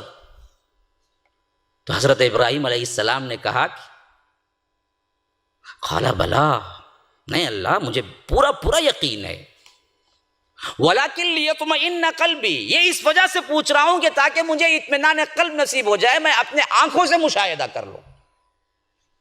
تو اللہ نے کہا اچھا میں کیسے مراتا ہوں اور میں کیسے جلاتا ہوں، میں کیسے مار کے میں کیسے زندگی دیتا ہوں، یہ تم دیکھنا چاہتے ہو تو اچھا تو یوں کرو، قال بلا ولکن لیطمئن قلبی قال فخذ اربعۃ من الطیر فصرہن الیک. دیکھو 4 پرندوں کو تم لو، 4 پرندوں کو لو کے اچھی طرح اپنے آپ سے مانوس کروا لو، یعنی تم ہی خود ان کو پالو، اپنے پاس قریب رکھو، تم ہی خود ان کو دانہ ڈالو، تم ہی خود ان کے سامنے رہو، تاکہ وہ پرندے اور تم ایک دوسرے کو پہچان جائیں، اتنا عرصہ اپنے ساتھ ملا کے رکھو. پھر اس کے بعد ثم اجعل على كل جبل منهن جزءا ثم ادعهن يأتينك سعيا. ان پرندوں کو ذبح کر دو اور ان 4 پرندوں کے ٹکڑوں کو 4 حیثیت سے الگ الگ کر دو، کسی کا پاؤں، کسی کا سر، کسی کا پیٹ ملا لو. 4 کو ٹکڑے ٹکڑے کر دیا اور 4 کے ٹکڑے 4 میں ملا دیا. قال فخذ اربعۃ من الطیر فصرہن الیک ثم اجعل على كل جبل منهن جزءا ثم ادعهن يأتينك سعيا. تو ایسے 4 پرندوں کے 4 دھڑوں کو 4 ٹکڑوں کو ملا کے کسی بہت بڑے دور کے پہاڑ پہ رکھ دو. پھر اس کے بعد تم ان پرندوں کو بلاؤ نام لے کے، وہ دوڑتے ہوئے آئیں گے. یہی میرا حکم ہے اصل میں جیلا اٹھانے کا. میرے لیے کوئی تکلیف دہ بات نہیں، میں تو کن فیکون کا مالک ہوں. میں نے تمہیں جب پہلی بار پیدا کیا ہے تو دوسری بار پیدا کرنا مجھے کون سا مشکل ہے؟ میرا ایک حکم کافی ہے. لمحے کے 1000ویں حصے میں پھر پوری دنیا جڑے گی اور تم خود، خواہ تمہیں کیا ہے سمندر میں پھینک دیا جائے، خواہ تمہیں کیا ہے جانور کھا جائیں، خواہ تم کیا ہے فضاؤں ہواؤں میں اڑ جاؤ، یا آ کر تمہارے ٹکڑے ٹکڑے کر دیے جائیں یا جلا دیے جائیں، رب کہتا ہے کہ میرا ایک حکم کافی ہے کہ تم سب کے سب جہاں جہاں تمہارے ٹکڑے پڑے ہوئے وہ سب مل کے جمع ہوں گے، کھڑے ہوں گے، بھاگتے ہوئے آئیں گے. جس طرح تم ان پرندوں کو دیکھتے ہو، جیسا کہ حضرت ابراہیم کو مشاہدہ کرایا گیا، فرمایا کہ ایسے ہی میں ان لوگوں کو بھی جلاؤں گا، ان لوگوں کو میں مارتا ہوں، میرے لیے کوئی مشکل نہیں ہے. ہاں اچھا، اسی طرح اسی کے ساتھ دوسرا ایک واقعہ بھی ہے. یہ سب موت کے سلسلے میں، اس واسطے میں پہلے اس پر گفتگو کر رہا ہوں تاکہ آپ کے ذہنوں میں اچھی طرح بیٹھ جائے. اللہ کہتا ہے او کالذی مر علی قریۃ وہی خاویۃ علی عروشها قال انا یحیی هذه اللہ بعد موتها فاماته اللہ 100 عام ثم بعثه قال کم لبثت قال لبثت یوما او بعض یوم قال بل لبثت 100 عام فانظر الى طعامك وشرابك لم يتسنه وانظر الى حمارك ولنجعلك آية للناس وانظر الى العظام كيف ننشزها ثم نكسوها لحما فلما تبين له قال اعلم ان الله عزيز حكيم. ہاں یہ بڑا پیارا واقعہ ہے. بعض مفسرین نے کہا ہے کہ یہ واقعہ حضرت عزیر کے ساتھ پیش آیا تھا. بہرکیف یہاں نام ذکر نہیں ہے. فرمایا کہ ایک بندہ تھا، اللہ کا بندہ، جو ایک بستی پر سے گزر رہا تھا. او کالذی مر علی قریہ، وہ بستی اصل میں ایک زمانے میں بہت شاندار سٹی تھی، لیکن اس وقت بالکل اجڑ گئی تھی. یعنی زمانہ جب بیتتا ہے نا جی، اب آج سے کیا ہے 500 سال پہلے چلے جائیں، پتہ نہیں آسام کہاں تھا بھی یا نہیں میپ میں، اور آج کیا ہے ایک بہت بڑا کیا ہے شہر بنا ہوا ہے گوہاٹی، اس کے اندر ایک بہت بڑا کیا ہے اس کا کیپٹل بنا ہوا ہے. ہو سکتا ہے پھر ایک 500 سال گزر جائیں، پھر اس کے بعد اس کا نام و نشان نہ رہے. ایسا ہی ایک زمانے میں بہت بڑا شاندار جو سٹی تھی، جو شہر تھا، وہ دراصل اس وقت ایک ویران بنجر پڑا ہوا تھا. تو وہ اللہ کے بندے جو گزر رہے تھے نا، ان کی زبان سے نکل گیا. انہوں نے کہا انا یحیی ھذہ اللہ بعد موتہا، ایسے ویران شہر کو پھر اللہ کیسے زندہ کرے گا، کیسے پھر یہ آباد ہوگی. بس یہ خیال آنا تھا. تو اللہ کہتا ہے فَأَمَاتَهُ اللَّهُ، اللہ نے ان کو مار دیا، موت دے دی. کتنے سال کے لیے؟ 100 عام، 100 سال کو ہم نے مار دیا. 100 سال مرے پڑے رہے. ثم بعثہ، پھر اٹھا دیا. اب پوچھا اللہ نے فرشتوں کے ذریعے، قال کم لبثت، اچھا آپ بتاؤ جی کتنے دن مرے پڑے رہے، سوتے رہے، کتنے دن رہے تم؟ اب اس بندے کو جب وہ وہاں سے گزر رہا تھا تو شام کا وقت تھا، جب اٹھا تھا تو صبح کا وقت تھا۔ تو بندے نے کہا کہ میں ایک دن یومن او بعض یوم، ایک دن رہا ہوں گا یا اس سے کوئی کم یا تھوڑا بڑا، بس 100 سال جو بیتے اسے معلوم ہی نہیں ہوا 100 سال بیتے ہیں۔ اس نے کہا کہ یہ تو کیا ہے، ایک دن یا ایک دن کا کچھ حصہ۔ تو اللہ نے کہا کہ نہیں، قال بل لبثت 100 عام، تم 100 سال مردہ پڑے رہے، 100 عام۔ اچھا اب دوسرا کرشمہ، دوسرا معجزہ بھی میرا دیکھ لو۔ اب وہ بندہ جو سفر کے لیے جا رہا تھا، راستے میں سے گزر رہا تھا نا، وہ سٹی کے اوپر سے جو ویران ہو گئی تھی، اس وقت ان کے پاس اپنی سواری گدھا تھا جس پہ سواری کر کے جا رہے تھے، اور ساتھ میں کھانا پینا بھی تھا جو سفر کے لیے لوگ اس زمانے میں لے جاتے تھے۔ تو اللہ نے کہا کہ تمہارے کھانے پینے کا سامان کہاں ہے، دیکھو۔ تو جیسے ہی انہوں نے دیکھا کہ کھانے پینے کا جو سامان بھی ہے، لم یتسنہ، کوئی تغیر نہیں آیا ہے اس کے اوپر، جیسا رکھا تھا ویسے ہی 100 سال سے کھانا رکھا ہوا ہے، نہ سڑا نہ گلا نہ کچھ ہوا، بالکل ابھی ابھی تازہ بنا کے رکھا ہوا کھانا، جیسے وہ لے کے آ رہے تھے ویسے ہی کھانا تھا۔ پھر اللہ نے کہا کہ وانظر الی حمارک، اور تمہارے گدھے کو دیکھو۔ اب گدھے کی طرف نظر دیکھی تو بالکل 100 سال ایک انسان یا ایک گدھے کو مرنے کے بعد جو ہوگا وہی حالت میں پڑا ہوا تھا، یعنی مر گیا تھا، گل گیا تھا، سڑ گیا تھا، ہڈی گوشت الگ ہو چکا تھا، اور اس کی چند نشانیاں بس وہاں پڑی ہوئی تھی، بقیہ پورا گدھا کیا ہے، فنا ہو چکا تھا۔ اللہ نے کہا اب دیکھو میں کیسے زندہ کر، تم نے پوچھا نا یہ ویران بستی ہو گئی، اس ویران بستی کو کون زندہ کرے گا، اب دیکھو تم کیسے میں زندہ کرتا ہوں۔ وانظر الی حمارک، اب تم غور سے دیکھو اس گدھے کو جو کہ بالکل کیا ہے، بوسیدہ ہو چکا ہے، 100 سال گزر چکے ہیں مرنے کے بعد اس پر 100 سال گزر چکے ہیں، اس کو دیکھو ذرا غور سے۔ اب الی العظام کیف ننشزها ثم نکسوها لحما، تو اب یہ بندے کھڑے ہو کے دیکھ رہے ہیں گویا کہ کیا ہے، ایک فلم چل رہی ہے، اور اللہ کہتا ہے کہ فوری طور پر فضاؤں کے اندر، ہواؤں کے اندر، مٹی کے اندر جتنے اس کے پارٹس گل سڑ گئے تھے وہ پارٹس اوپر ایسے بننے لگے، اور وہ پارٹس ایک دوسرے کے ساتھ جڑنے لگے، یہاں تک کہ ہڈیوں کے ساتھ پورا اس کا ڈھانچہ بن گیا۔ پھر جیسے ہی ڈھانچہ بنا، گوشت آیا، جہاں جہاں بکریاں کھا گئی تھی اس کا گوشت کسی اور جانور نے کھا لیا تھا، کوئی کیڑے مکوڑے نے کھا لیا تھا، اس کے پیٹ سے وہاں سے وہ گوشت نکلا، اور وہ گوشت پھر گوشت کی شکل میں بنا، اور وہ گوشت پورا چڑھ گیا، اور پورا مکمل گدھا زندہ ہو کے کھڑا ہو گیا سامنے ہی بالکل۔ قرآن کی آیتیں ہیں، یہ رامائن مہابھارت کے قصے نہیں ہیں۔ اللہ نے یہ واقعات کیوں کیے اور کیوں رکھا؟ ان بدبختوں کے لیے رکھا جو کہتے ہیں کہ موت ہے ہی نہیں، یا موت ہے تو ہمیں کوئی چیز نظر نہیں آتی اس کے بعد کی زندگی میں، تو اللہ نے دنیا ہی میں قائم کر کے بتایا کہ بدبختوں اگر میں چاہوں تو دنیا ہی میں مار کر کے تمہیں پورا دوبارہ اٹھا سکتا ہوں۔ دیکھو گدھے کو میں نے، اچھا یہ تو گدھے تھے، دوسرا واقعہ کہف میں اس سے بڑا ہے، چند نوجوان تھے، وہ نوجوان جب توحید پر ایمان لائے تھے تو وہاں کے جو کچھ بھی خاندان اور اس کے اہل و عیال اور بادشاہ تھے، وہ لوگ ان لوگوں کو شرک پہ مجبور کر، ہوتا ہے نا جی، بہت سے گھرانوں میں ہوتا ہے، ہاں کوئی درگاہ پرستی تھی، جو فلاں تھا، جو کوئی کیا ہے اللہ تبارک و تعالیٰ کو چھوڑ کے کسی کو پکارتا تھا، ہاتھ باندھتا تھا، سجدے کرتا تھا، اللہ نے نیک توفیق دے دی، ہدایت دے دی، تو اب اس کے دشمن کون بنتے ہیں؟ اس کے ہی گھر والے بن جاتے ہیں۔ ایسے ہی اللہ کے چند بندے اللہ کی توحید پر ایمان لائے پچھلے زمانے میں، اسی سے لفظ کہف پڑا ہے۔ کہف تو آپ نے سنا ہوگا، بڑا مشہور سورہ ہے سورہ کہف، اور کہف کا مطلب ہے غار۔ یہ غار والوں کا قصہ وہی ہے کہ چند نوجوان اللہ ایک پر ایمان لائے تھے اور شرک کرنے سے انکار کر دیا تھا، تو ان کے گھر والے ان کو پریشان کرنے لگے،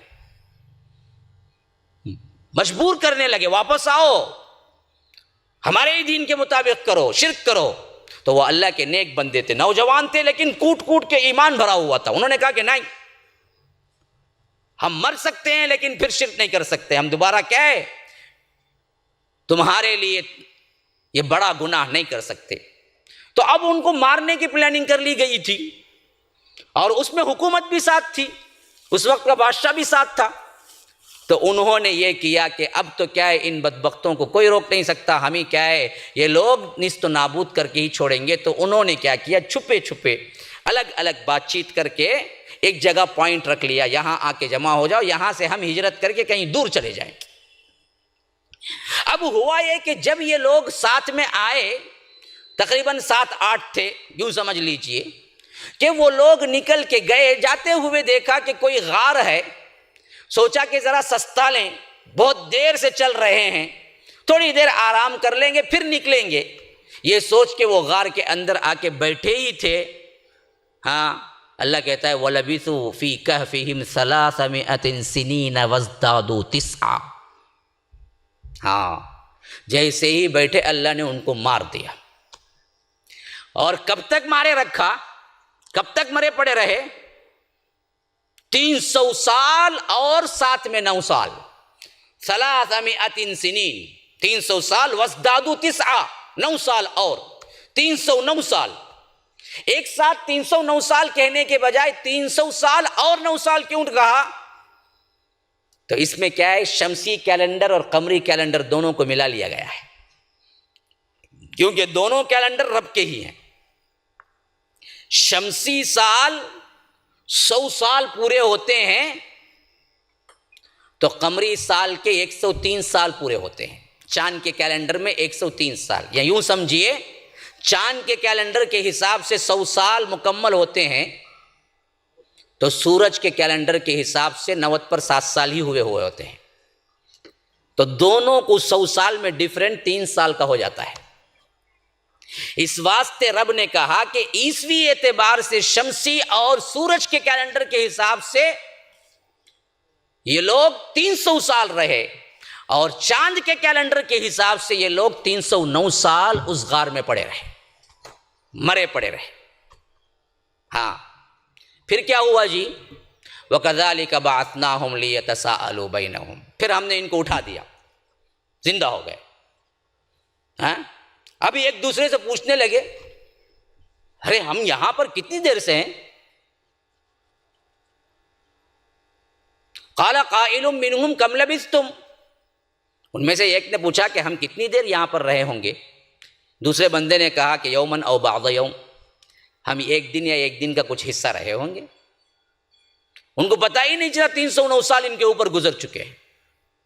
ہاں، تو اس میں سے ایک نے کہا کہ بھائی بڑی بھوک لگی ہے،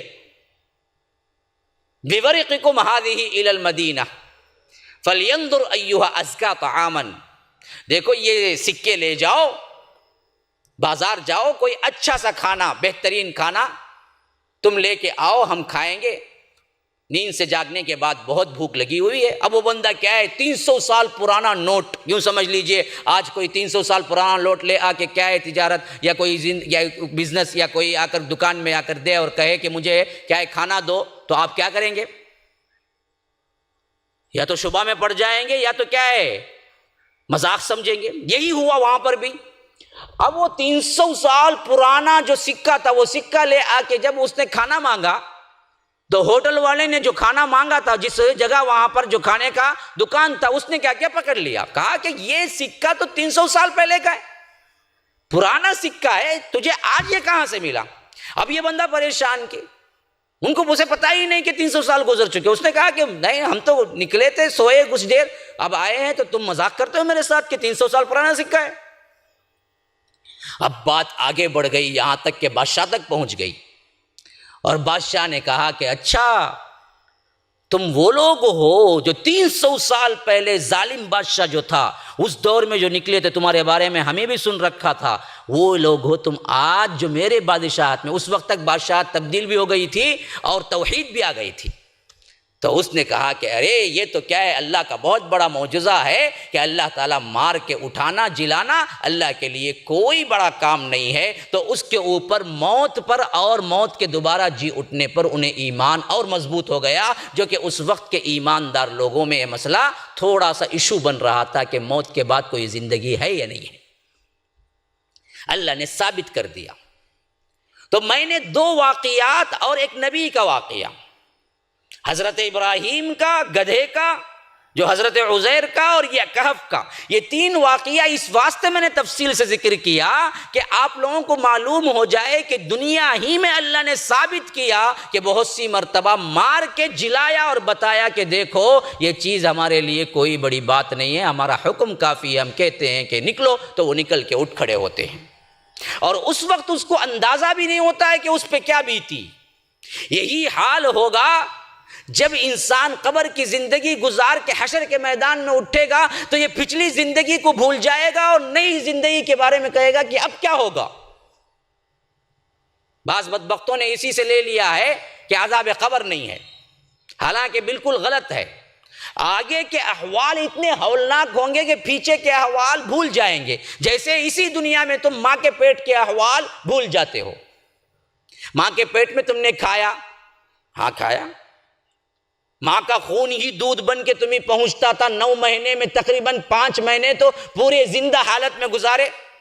اب میں پوچھتا ہوں کہ بھائی تم اسی دنیا میں تھے، ماں کے پیٹ میں تھے، کھاتے پیتے تھے، ذرا تمہیں یاد کر کے بتاؤ اس وقت تم کیا کیا کرتے تھے؟ کسی کو یاد ہے ماں کے پیٹ میں کیا کرتے تھے؟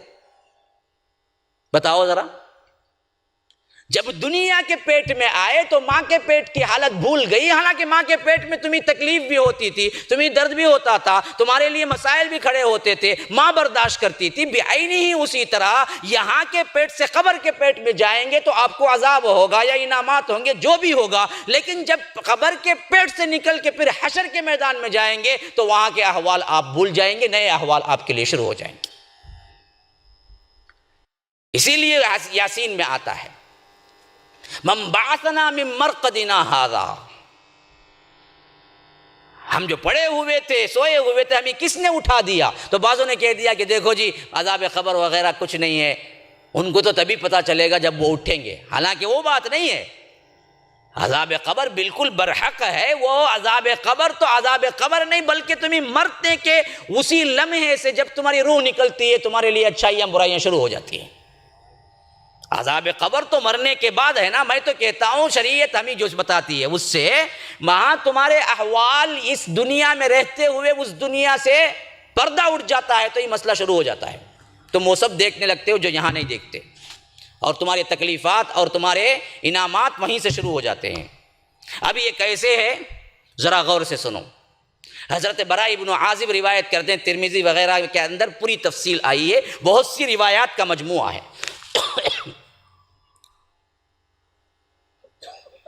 کب تک ہے؟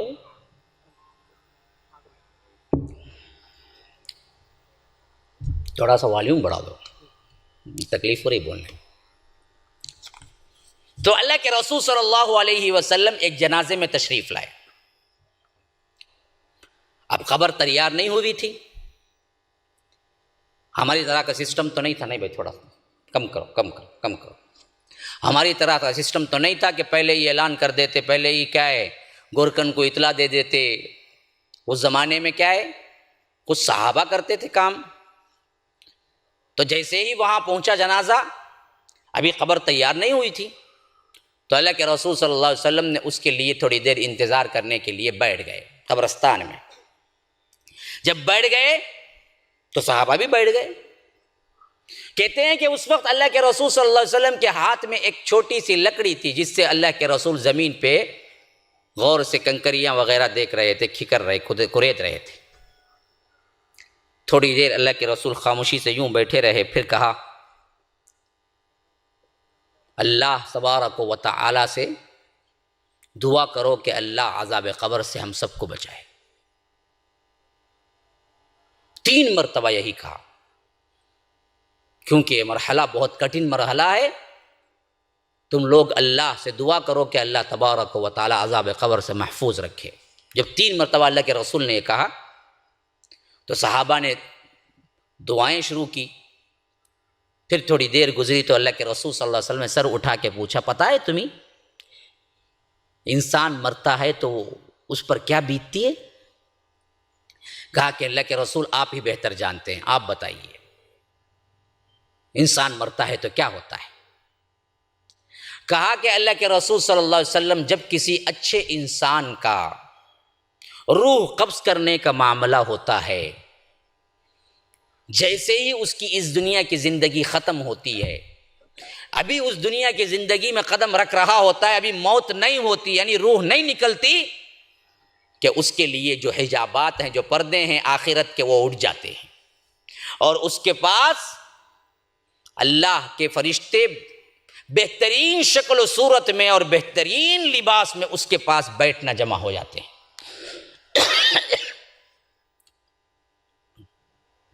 بیٹھتے یہاں تک کہ حد فاصل تک، جہاں تک نگاہ جاتی ہے، فرشتے اس کے قریب آ کے بیٹھ جاتے ہیں۔ اسی سے دراصل اس مردے کو ایک خوشی سی محسوس ہونے لگتے ہیں کہ اب رب کا بلاوا جو آ رہا ہے وہ دراصل کیا ہے؟ مجھے نیک لوگوں میں شامل کرنے کے لیے فرشتے نیک آئے ہیں اور خوبصورت آئے ہیں، اس سے تقویت ملتی ہے۔ جیسا کہ قرآن میں آیا ہے کہ ان الذین قالوا ربنا اللہ ثم استقاموا، جنہوں نے کہا کہ اللہ ہی ہمارا رب ہے، پھر اس پر جم گئے، جو بھی مصیبت آئی صبر کیا، کبھی شرک نہ کیا، توحید پر ہی اپنی زندگی گزاری، تتوفاہم الملائکہ، جب ملائکہ آتے ہیں تو اس سے کہتے ہیں غم نہ کرو، پست ہمت نہ ہو، فکر نہ کرو، وَأَبْشِرُوا بِالْجَنَّةِ، تمہارے لیے جنت کی بشارت ہے، الَّتِي كُنْتُمْ تُوعَدُونَ، جس کا وعدہ دنیا میں تمہارے سے کیا گیا تھا۔ تو اسی وقت مردے کی حالت کیا ہے؟ خوشی سی محسوس ہونے لگتی ہے اس کے اندر، کہ موت کو قبول کرنے کے لیے تیار ہو جاتا ہے، رب سے ملاقات کے لیے تیار ہو جاتا ہے، کیونکہ رب مجھ سے راضی ہے۔ تو اللہ کے رسول صلی اللہ علیہ وسلم کہتے ہیں کہ پھر جیسے ہی اس کا عین وقت، ایک لمحہ نہ آگے نہ ایک لمحہ پیچھے، اذا جاء اجلہم لا یستأخرون ساعۃ ولا یستقدمون، جب موت آتی ہے تو نہ ایک لمحہ آگے ہوتی ہے نہ ایک لمحہ پیچھے ہوتی ہے، عین وقت مقررہ پہ نکال لی جاتی ہے۔ تو اللہ کے رسول کہتے ہیں کہ جیسے ہی وہ عین لمحہ آتا ہے تو ملک الموت جو ان سب فرشتوں کا سردار ہوتا ہے، عموماً کیا ہے، مشہور ہو گیا کہ ملک الموت کا نام اسرائیل ہے، لیکن حدیث کے اندر کہیں اسرائیل کا نام نہیں آیا، صحیح احادیث میں آیا ہے، یہودیوں کی روایت میں آیا ہے، لیکن صحیح احادیث میں کہیں نام نہیں آیا، نام آیا ہے تو ملک الموت آیا ہے۔ قرآن میں بھی آیا ہے قُلْ يَتَوَفَّاكُمْ مَلَكُ الْمَوْتِ الَّذِي وُكِّلَ بِكُمْ، سورہ سجدہ کے اندر۔ تو ہم کو کہنا یہی چاہیے کہ ملک الموت، موت کا فرشتہ، ہمیں نام نہیں لینا چاہیے کیونکہ ہمیں معلوم نہیں ان کا نام کیا ہے۔ تو اللہ کے رسول صلی اللہ علیہ وسلم کہتے ہیں کہ جیسے یہ عین وہ لمحہ آ جاتا ہے جہاں سے روح نکلنا ہے، اب اس کے اندر، اس کے بعد اس کے جسم میں روح رہنے کا ایک لمحہ بھی نہیں ہوتا ہے، تو اس وقت ملک الموت سب سے بڑا فرشتہ آتا ہے، افسر، اور وہ آ کے جان نکالتا ہے، اور جان یوں نکل جاتی ہے جیسے مشک، اور جیسے تمہارا کئی مشکیزہ ہوتا ہے، اور مشکیزے میں سے اگر تم اپنے پانی کو نیچے ڈالو، اونڈھیلو، تو جس طرح آسانی کے ساتھ آخری خطرہ تک نکل جاتا ہے، اس طرح مومن بندے کی روح نکل جاتی ہے بغیر کوئی تکلیف دیے، آسانی کے ساتھ۔ وہیں سے معلوم ہو جاتا ہے مومن بندے کو کہ رب کی رضا ہے، خواہ وہ اللہ کی بندی ہو یا اللہ تبارک و تعالیٰ کا بندہ ہو، مرد ہو یا عورت، سب کے ساتھ یہی پیش آتا ہے، آسانی کے ساتھ روح نکل جاتی ہے، جس طرح مسکے سے بال نکال لیتے ہو تم۔ اللہ کے رسول نے مثال دی، مشکیزے سے پانی نکل جاتا ہے، اسی طرح کیا ہے، روح نکل جاتی ہے۔ اللہ کے رسول صلی اللہ علیہ وسلم جیسے ہی روح نکلتی ہے، ملائکہ پہلے ہی اس روح کے لیے جنت کا کفن اور جنت کی خوشبو لے آئے ہوئے ہوتے ہیں، جس کے اندر سے عجیب طرح کی خوشبو نکلتی ہے، اور اس کپڑے میں، اس کفن میں اس روح کو لپیٹ لیا جاتا ہے، اور اس سے خوشبوئیں نکل رہی ہوتی ہیں جو جنت کی خوشبوئیں ہوتی ہیں، یہاں تک کہ ایک لمحہ ضائع نہیں ہوتا۔ یا اللہ کے رسول نے یوں کہا کہ پلک جھپکنے کی دیر نہیں ہوتی کہ فرشتے ایک ہاتھ سے دوسرے ہاتھ میں، دوسرے سے تیسرے، تیسرے سے چوتھے، چوتھے سے پانچویں، یہاں تک کہ جو فرشتے لائن لگا لیتے ہیں کہ آسمان تک، وہاں تک وہ روح پہنچا دی جاتی ہے بغیر کسی تکلیف کے۔ پہلا فرشتہ دوسرے کو دیتا ہے، دوسرا تیسرے کو، تیسرا چوتھے کو، پانچویں کو، چھٹے کو، ساتویں کو، یہاں تک کہ آسمان دنیا تک پہنچ جاتا ہے اس کی روح جو جنت کی کفن اور اس کی خوشبو لگائے ہوئے ہوتی ہے۔ تو معلوم ہوا روح بھی کوئی شے ہے، کوئی چیز ہے جسے کفن پہنایا جاتا ہے۔ روح خالی حکم نہیں ہے، بعض لوگ بولتے ہیں کہ اللہ کا حکم ہے روح، نہیں، اللہ کی مخلوق ہے روح، جیسے جسم اللہ کی مخلوق ہے، اسی طرح روح بھی اللہ کی مخلوق ہے۔ اب وہ کیسے شے ہے یہ اللہ نے نہیں بتایا، وہ کتنی بڑی چیز ہے وہ بھی نہیں بتایا، لیکن ہے ضرور کوئی شے۔ لیکن آج کے سائنسدان کہتے ہیں کہ انسان کے مرنے اور جینے دونوں کے ترازو، دونوں کا جسم اگر ناپا گیا تو معلوم ہوا کہ مرنے سے پہلے اور مرنے کے بعد 25 گرام کی کمی ہوئی۔ تو معلوم ہوتا ہے روح کی جو وزن ہے وہ 25 گرام سے کم ہے۔ ایک اندازہ ہے، پتہ نہیں، ایک اندازہ ہے۔ ریسرچ میں سائنسدانوں نے یہ واضح کیا کہ انسان کو سب کپڑے بھی نکال دیے، سب کچھ نکال دیا جائے، زندہ حالت میں اسے رکھا جائے، تولا جائے اور اس کی روح نکل جائے تو پھر تولا جائے تو اس کے اندر سے 25 گرام کم ہوتا ہے۔ وہ 25 یا 20 گرام کی وہ روح جہاں ہمارے جسم میں ہوتی ہے وہی ہے جو اصل میں ہمیں زندہ رکھتی ہے، اس کے نکل جانے سے مردہ ہوتا ہے۔ تو یہ شے ہے، کوئی چیز ہے جس کو کیا ہے کفن دیا جاتا ہے، پھر یہ کفن میں رب کے پاس پہنچایا جاتا ہے۔ اللہ کے رسول صلی اللہ علیہ وسلم کہتے ہیں پھر آسمان کا جو دنیا کا آسمان ہے وہاں دروازہ بھی ہے، تو وہ روح لے جانے والا فرشتہ دروازہ کھٹکھٹاتا ہے، اندر سے پوچھا کون؟ کہا جاتا ہے کہ دیکھو میں فلاں کی روح لایا ہوں۔ اللہ کے رسول کہتے ہیں اس وقت فرشتہ اس کا سب سے بہترین نام جو دنیا میں تھا اس نام سے، اور اس کے باپ کا سب سے بہترین نام جو دنیا میں تھا اس کے باپ کے نام سے کہتا ہے فلاں ابن فلاں کو میں لایا ہوں۔ تو آسمان کے دروازے کے فرشتے کہتے ہیں آؤ آؤ آؤ مرحبا، تمہارے لیے دروازہ کھولنے کی پہلے سے اجازت ہے۔ دروازہ کھول دیا جاتا ہے، وہ روح پہلے آسمان میں داخل ہوتی ہے۔ پھر یہی حال دوسرے آسمان کا بھی ہوتا ہے، پھر یہی تیسرے، چوتھے، پانچویں، چھٹے، ہر ایک میں سے کیا ہے پوچھا جاتا ہے کس کی روح ہے، اور بیان کیا جاتا ہے کہ یہ فلاں ابن فلاں کی، جو دنیا میں سب سے اچھا نام ہوتا تھا اس نام کے ساتھ اسے خطاب کرتے ہیں۔ تو لوگ وہاں کے فرشتے دروازہ کھولتے ہیں، اور جب وہاں سے گزرتی ہے روح، اس کی خوشبو اور اس کے کفن کو دیکھ کے کہتے ہیں کیسی خوش قسمت ہے روح، یہ کس کی ہے؟ تو فرشتہ جواب دیتا ہے یہ اللہ کے اس بندے کی ہے جو زمین میں فلاں ابن فلاں کے نام سے جانا جاتا تھا، آج اللہ تبارک و تعالیٰ کی ملاقات کے لیے آیا ہوا ہے۔ تو سب ویلکم کرتے ہیں اس روح کا، پروٹوکول ہوتا ہے اس کے لیے زبردست VIP پروٹوکول۔ پھر وہ آگے جاتا ہے، جب آسمان دنیا سے 7واں آسمان تک پہنچ جاتا ہے تو پھر اللہ کے رسول صلی اللہ علیہ وسلم کہتے ہیں کہ اس روح کو رب سے ملاقات ہوتی ہے، اور رب کہتا ہے کہ تو نے میری بندگی کی اور میں نے تیرے لیے وہ وعدے رکھے ہیں جو میں نے تجھ سے کیے، لیکن میرا ایک وعدہ یہ بھی ہے کہ منہا خلقناکم وفیہا نعیدکم ومنہا نخرجکم تارۃ اخری، میں اسی مٹی سے تمہیں پیدا کیا، اسی میں ماروں گا، اسی میں رکھوں گا، حشر کے میدان میں اسی سے اٹھاؤں گا، اس واسطے تم دوبارہ اپنے جسم میں جاؤ، لوٹ جاؤ جہاں پر تمہارا جسم مٹی میں ہے۔ تو کہا جاتا ہے کہ فرشتے پورے اعزاز اور احترام کے ساتھ اسی کفن میں لے آئے ہوئے اس کے جسم میں ڈال دیتے ہیں۔ وہ وقت ہوتا ہے جب یہاں کے لوگ اس کو قبر میں دفنا دیتے ہیں۔ اسی لیے اللہ کے رسول صلی اللہ علیہ وسلم نے کہا جب کسی بندے کو قبر میں رکھ دیا جاتا ہے تو 40 قدم بھی واپس نہیں لوٹتے لوگ دفنا کے، اس کے مردے کو جس کو ان لوگوں نے دفن کیا، اس کے رشتہ داروں نے دفن کیا، اس کو اٹھا کے بٹھا دیا جاتا ہے۔ حتیٰ کہ دوسری حدیث کے الفاظ ہیں کہ مردہ اوپر چڑھنے والے اپنے اہل و عیال اور دوستوں کی چپلوں کی آواز کو سنتا ہے، اتنا جلدی اس کو اٹھا کے بٹھا دیا جاتا ہے۔ جیسے ہی آپ دفن کر کے فارغ ہوئے وہاں سے اس کا حساب شروع ہو جاتا ہے۔ اسی لیے اللہ کے رسول صلی اللہ علیہ وسلم نے فرمایا کہ کچھ دیر دفنانے کے بعد قبر پہ کھڑے رہو اور اس بھائی کے لیے دعا کرو جس کو تم نے دفنایا ہے۔ کیوں؟ اس وقت اس کے لیے سب سے مشکل گھڑی ہوتی ہے، جواب دینا ہوتا ہے، منکر نکیر کے سوالات ہوتے ہیں۔ اس وقت وہاں دعا کرو کہ اللہ میرے دوست کو، میرے بیٹے کو، میرے باپ، جو بھی تمہارا رشتہ دار ہے، اس کو ثابت قدمی عطا کرو۔ ہاں یہ بالکل حدیث سے ثابت ہے۔ مجموعی دعا فاتحہ کا پڑھ لینا، یاسین کا پڑھ لینا، آمین آمین کہہ لینا، یہ کوئی ثابت نہیں۔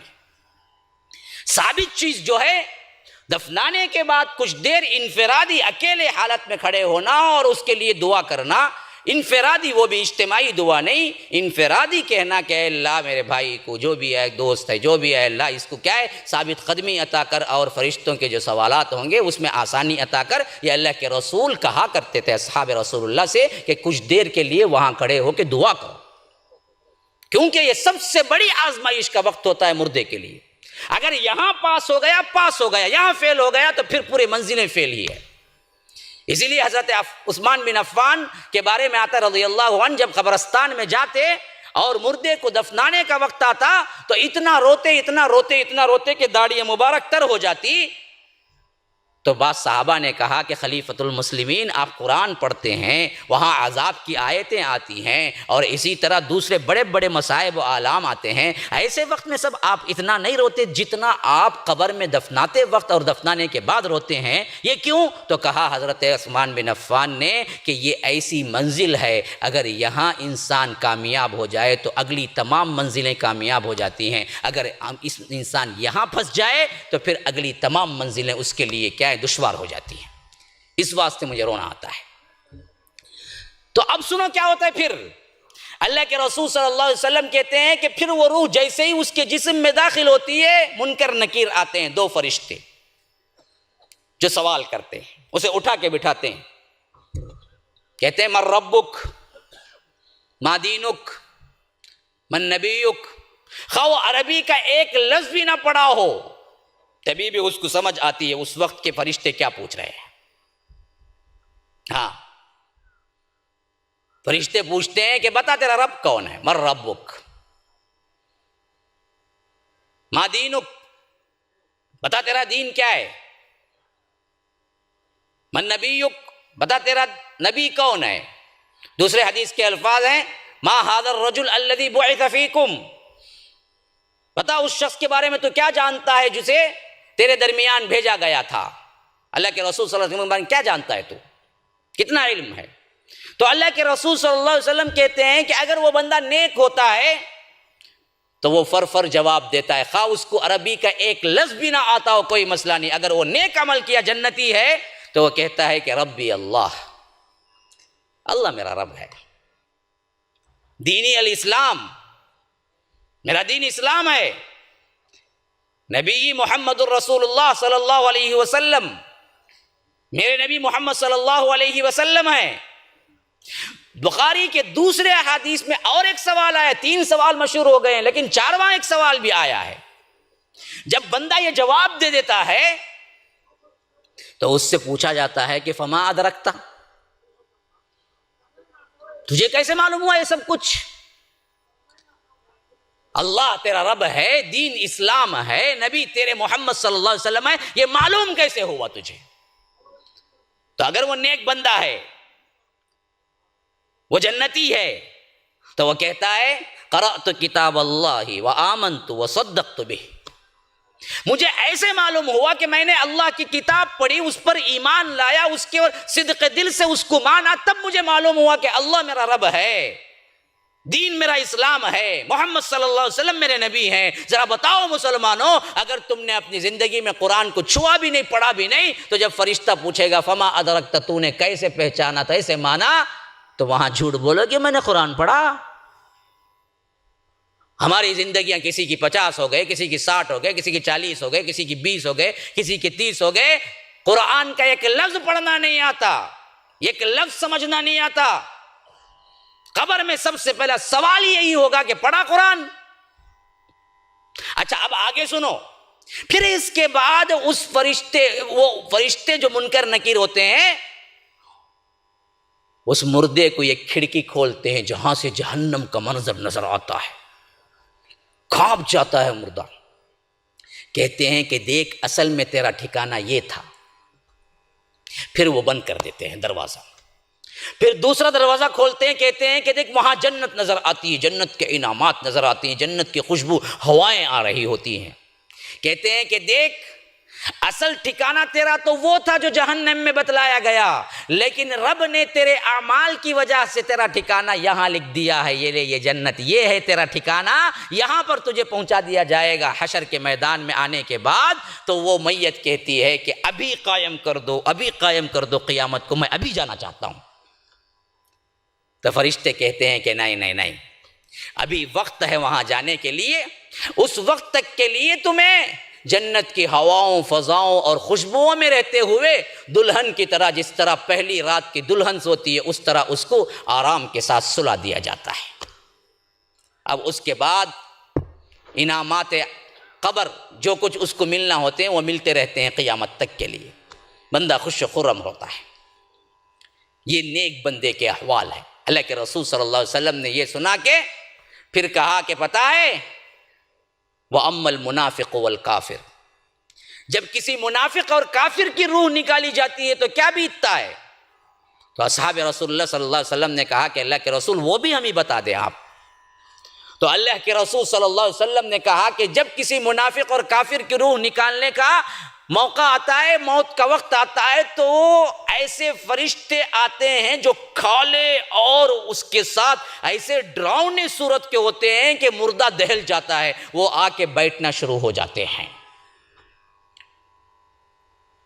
اب اس وقت مردہ دیکھ رہا ہوتا ہے ان کو جو کسی پاس والا نہیں دیکھتا، یہاں تک کہ اس کے اندر تھراہٹ پیدا ہو جاتی ہے اور وہ فرشتے نزدیک ہوتے چلے جاتے ہیں، اور جیسے ہی عین وہ وقت آتا ہے جہاں سے اس کی روح نکلنا ہے تو ملک الموت بھی آتے ہیں جو کہ بالکل ایک ایسے منظر، ڈراؤنے منظر کے ہوتے ہیں کہ دیکھ کے انسان ڈر جائے، ایسی شکل میں آتے ہیں اور اس کی جسم سے اس کی روح کھینچنے لگتے ہیں، جو روح وہ ڈر کے مارے جسم کے اندر بھاگنے لگتی ہے، یہاں تک کہ اسے تار تار کر کے نکالا جاتا ہے، جس سے مردے کو بڑی تکلیف ہوتی ہے۔ ایک ایک رگ سے نکالا جاتا ہے، کھینچ کھینچ کے، جس طرح تم چادر کانٹوں کے اوپر ڈال کے کھینچتے ہو تو تار تار بن کے نکلتا ہے، اسی طرح کیا ہے اس کی روح نکالی جاتی ہے تار تار کر کے۔ آپ نے دیکھا ہوگا بعض لوگوں کی روح نکلنے کے بعد ان کے چہرے اور ان کے جسم دیکھنے کے بھی قابل نہیں ہوتے، اتنی کراہت اور اتنے کیا ہے اس کے اندر ویرانی نظر آتی ہے۔ بعض ایسے بندے ہوتے ہیں جن کو دیکھنے سے ایسا لگتا ہے کہ ابھی روح نہیں نکلی ہے، زندہ ہیں، اتنے حشاش بشاش چہرے ہوتے ہیں۔ یہ وہی تاثر ہے جو روح نکلنے کے بعد جسم پہ ہوتا ہے۔ تو روح نکال لی جاتی ہے جب پوری، تو جیسے ہی بدن سے روح نکلتی ہے تو وہ ملک الموت جو آئے ہوئے ہوتے ہیں، تارکول کا کفن، جہنم کا تارکول کا جس سے روٹ ڈالتے ہیں نا، تارکول کا گرم گرم کیل کا کفن، اور اس کے اندر سے ایسی بدبو نکل رہی ہوتی ہے کہ کوئی انسان ایک لمحے کے لیے نہ سونگھ سکے، ویسے کفن میں اس کی روح کو لپیٹ لیتے ہیں۔ پھر اللہ کے رسول صلی اللہ علیہ وسلم کہتے ہیں کہ فرشتے جو ہوتے ہیں پلک جھپکنے کی مدت کے اندر ہاتھ کے ہاتھ اس کو لیتے ہوئے یہاں تک کہ آسمان دنیا تک وہ روح پہنچ جاتی ہے، جس کے اندر سے بدبو کے بھبوکے اٹھ رہے ہوتے ہیں، اور جہنم کا تارکول کے لباس میں وہ روح ہوتی ہے، یہاں تک کہ جب پہلے آسمان کے دروازے پہ پہنچتی ہے تو پہلے آسمان کے دروازے والے فرشتے پوچھتے ہیں، جس کا بدنام جو ہی ہوتا ہے دنیا میں اور اس کے باپ کا بدنام ترین کوئی نام ہوتا ہے، تو ان ناموں کے ساتھ پوچھتے ہیں کہ فلاں کی روح لائے ہو؟ وہ فرشتے جواب دیتے ہیں کہ ہاں فلاں ابن فلاں، جس کا نام بدنام ترین نام جو دنیا میں ہوتا ہے اس سے کہتے ہیں۔ تو فرشتے کہتے ہیں کہ نہیں نہیں نہیں، ہمیں حکم ملا ہے کہ اس کے لیے دروازہ نہ کھولا جائے۔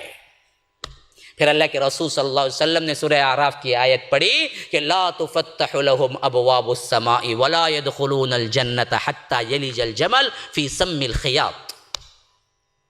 یہی وہ آیت کا مفہوم ہے جس کے لیے فرشتے کہیں گے لا تفتح لهم ابواب الجنہ، اب اس کو جنت کے دروازے نہیں کھولے جائیں گے، ولا یلج الجمل فی سم الخیاط، حتیٰ کہ اونٹ سوئی کے ناکے میں چلی جائے۔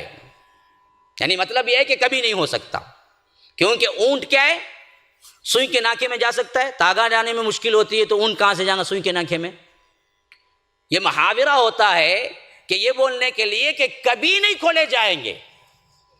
جب اس کے لیے دروازے نہیں کھولے جاتے تو اللہ تبارک و تعالیٰ کی ندا آتی ہے، یہ فلاں کافر فلاں منافق جو میری روگردانی کرتا رہا، اس کے لیے آج ذلت کا عذاب ہے، اور میرا وعدہ ہے منہا خلقناکم وفیہا نعیدکم ومنہا نخرجکم تارۃ اخری، کہ میں نے اسی دنیا سے ان کو بنایا، اسی مٹی میں ان کو ماروں گا اور اسی مٹی سے میں دوبارہ اٹھاؤں گا، اس وجہ سے میں اس کو ملاقات کی اجازت اور آسمان کے دروازے تو نہیں کھولے جائیں گے، لیکن اس کو نکال کے اٹھا کے زمین کے اندر جہاں اس کا جسم ہے وہاں پھینک دو۔ روایتوں میں آتا ہے کہ اللہ کے رسول صلی اللہ علیہ وسلم کہتے ہیں کہ اس کو آسمان سے ایسے ہی اٹھا کے پھینکا جائے گا۔ پھر اللہ کے رسول نے سورہ حج کی یہ آیت پڑھی، فَكَأَنَّمَا خَرَّ مِنَ السَّمَاءِ فَتَخْطَفُهُ الطَّيْرُ أَوْ تَهْوِي بِهِ الرِّيحُ فِي مَكَانٍ صَحِيحٍ۔ اللہ تبارک و تعالی مشرک کی روح کو اٹھا کے پھینکتا ہے کہ وہ خواہ آسمان کے فضا کے اندر فرشتے نوچ کے، پرندے نوچ کے اس کو کھا جائے یا نہیں، کسی دور دراز کے مقام پہ جا کے پڑی ہو جائے، اللہ کو اس سے کوئی سروکار نہیں۔ اللہ اسے اٹھا کے پھینک، جس طرح تم کوئی کپڑا، گندا کپڑا اٹھا کے پھینکتے ہو، اسی طرح آسمان سے اس کی روح پھینک دی جاتی ہے، اور وہ سیدھے اس کے جسم پہ آ کے پڑتی ہے، جہاں پر یا وہ جلایا جائے یا دفن کیا جائے یا کچھ بھی کیا جائے، لیکن یہاں سے اس کے لیے عذاب قبر شروع ہوتا ہے۔ پھر وہی فرشتے جو منکر نکیر سوال کے لیے آتے ہیں اسے اٹھا کے بٹھاتے ہیں، اور یہی 3 سوالات اس کے بھی ہوتے ہیں، من ربک، ما دینک، من نبیک۔ ابھی اس کو تو کچھ پتہ نہیں ہوتا،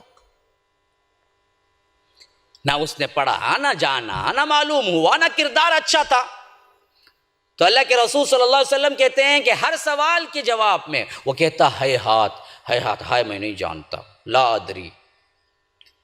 دوسری روایت کے الفاظ ہیں، وہ کہتا مردہ اس وقت، اقول الناس ما یقول، دیکھو میں نے تو کچھ نہیں پڑھا، بس لوگ جو کہتے تھے وہی میں بھی کہہ دیا، باپ دادا کے دین پہ چل کے آیا ہوں، میں نے تو کوئی خود سے نہیں پڑھا، میں نے تو خود سے علم حاصل نہیں کیا، میں نے تو صحیح کیا ہے جانا نہیں، باپ جو کہتے رہے وہی بھی میں بھی کہتا رہا، باپ دادا جو کہتے رہے قبر پہ سجدہ کرو تو قبروں پہ سجدہ ہوتے رہے، جھنڈے بنڈوں پہ کیا ہے سجدہ کرو تو جھنڈے بنڈوں پہ سجدے ہوتے رہے، رب کی عبادت بھی کرو، ادھر کیا ہے اللہ کے بندوں کی بھی عبادت کرو تو وہ بھی ہم کرتے رہے، نہ ہم نے کچھ سیکھا نہ جو باپ دادا سے چلا آ رہا تھا دین وہی میں بھی کر دیا۔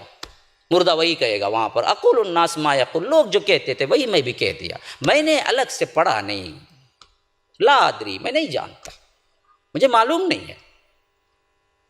تو اللہ کے رسول صلی اللہ علیہ وسلم کہتے ہیں جب سوال کا کوئی جواب نہیں دیتا، فرشتے لوہے کی ہتھوڑی اٹھاتے ہیں، کرز، اور اس کو مارتے ہیں، اور اس زور سے مارا جاتا ہے کہ وہ زمین کے اندر 70 گز اندر چلا جاتا ہے، اور ایسی چیخ چیختا ہے کہ سوائے جن و انس کے علاوہ پوری مخلوق سنتی ہے کائنات کی۔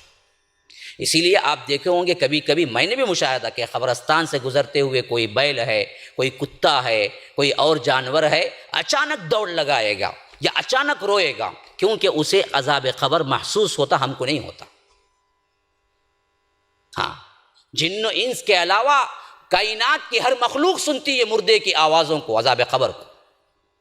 اور اللہ کے رسول صلی اللہ علیہ وسلم نے کہا کہ میں دعا کرتا کہ میری امت کو بھی عذاب قبر سنائی دے، لیکن مجھے ڈر لگا کہ کہیں عذاب قبر کو دیکھ لینے کے بعد لوگ مردوں کو دفنانا نہ چھوڑ دیں، اس واسطے میں نے دعا نہیں کی۔ اگر میں دعا کرتا تو وہ دکھ جاتا، لیکن مجھے محسوس ہوا کہ ڈر اتنا پیوست ہو جائے گا کہ لوگ مردوں کو قبر میں دفنانا چھوڑ دیں گے، اس واسطے میں نے دعا نہیں کی۔ تو سوائے جن و انس کے علاوہ کائنات کی ہر مخلوق محسوس کرتی ہے عذاب قبر کو۔ ہاں، تو وہ دراصل کیا ہے 70 گز اندر جائے گا اور وہاں سے چیخے گا، وہاں سے پکارے گا، تو وہاں سے اس کا عذاب شروع ہو جائے گا۔ پھر اس کے بعد ایک فرشتہ ایک کھڑکی کھولے گا جہاں پر جنت کی خوشبوئیں اور آرام اور وہاں کے آب و ہوا، وہاں کی فضا نظر آئے گی، کہے گا کہ دیکھ اصل ٹھکانہ تیرا یہ تھا، پھر بند کر دے گا۔ پھر جہنم کی کھڑکی کھولے گا اور وہاں سے جہنم کے کیا ہیں آوازیں اور ڈراؤنے قسم کے کیا ہے عذابات اور وہاں کی بدبو آ رہی ہوگی، کہے گا کہ آج تیرا ٹھکانہ یہ ہے اس واسطے کہ تیرے عمل نے تجھے یہاں لا کے چھوڑا ہے، تو اللہ سے ڈرتا، اللہ تبارک و تعالیٰ کی اطاعت کرتا، اللہ کی توحید پہ قائم رہتا، تو تیرا اصل ٹھکانہ جنت تھا، لیکن اب تیرا ٹھکانہ یہ جہنم ہے۔ تو کہتے ہی مردہ کہتا ہے کہ عذاب قائم نہ کرو، قیامت قائم نہ کرو، قیامت قائم نہ کرو مجھ پر۔ تو فرشتے کہتے ہیں کہ قیامت تو جس دن آنی ہے اسی دن قائم ہوگی، لیکن تب تک کے لیے تجھے یہاں پر عذاب شروع ہوگا، جہنم کا تارکول کا لباس اس کو پہناتے ہیں۔ اور اللہ کے رسول صلی اللہ علیہ وسلم کے بعض احادیث میں آتا ہے کہ پہلے دن کی تکلیف تو یوں ہوتی ہے کہ قبر اس کو تنگ کرنے لگتی ہے، ایسے کہ اتنی تنگ ہو جاتی ہے کہ ایک طرف کی پھسلیاں دوسری طرف کی پھسلیوں میں یوں اندر پیوست ہو جاتے ہیں۔ اللہ کے رسول نے اپنے ہاتھ کی انگلیوں سے بتایا کیا عذاب ہوا۔ قبر اتنی تنگ ہوتی ہے، اس کلے کے اتنی تنگ ہوتی ہے کہ ایک طرف کی پھسلی دوسری طرف کی پھسلی دونوں ایک دوسرے سے یوں جڑ جاتے ہیں، اور اس وقت عذاب قبر چیخنا چلانا شروع ہوتا ہے اس کا۔ اور اسی حالت میں جب اس کو تارکول کا لباس اور جہنم کا لباس پہنا دیا جاتا ہے تو قبر کا عذاب شروع ہو رہا ہوتا ہے، تو ایک بدبودار بد شکل ڈراؤنا شخص اندر داخل ہوتا ہے۔ مردہ کہتا ہے میں پہلے ہی تکلیف میں ہوں، اب یہ تو کیا بلا ہے؟ کہتا ہے کہ دیکھ میں وہ بلا ہوں جو چھوڑ کے تجھے کبھی نہ جاؤں گا، تیرے ساتھ رہوں گا، اس کے لیے میں آیا ہوں۔ وہ مردہ پوچھتا ہے کہ کیوں؟ وہ بد شکل صورت والا شخص کہتا ہے، جس کے بدن سے بدبو اٹھ رہی ہوتی ہے، وہ کہتا ہے کہ کیونکہ میں تیرا عمل ہوں جو تو دنیا میں کیا کرتا تھا، اب یہ عمل ساتھ ساتھ ہی رہے گا۔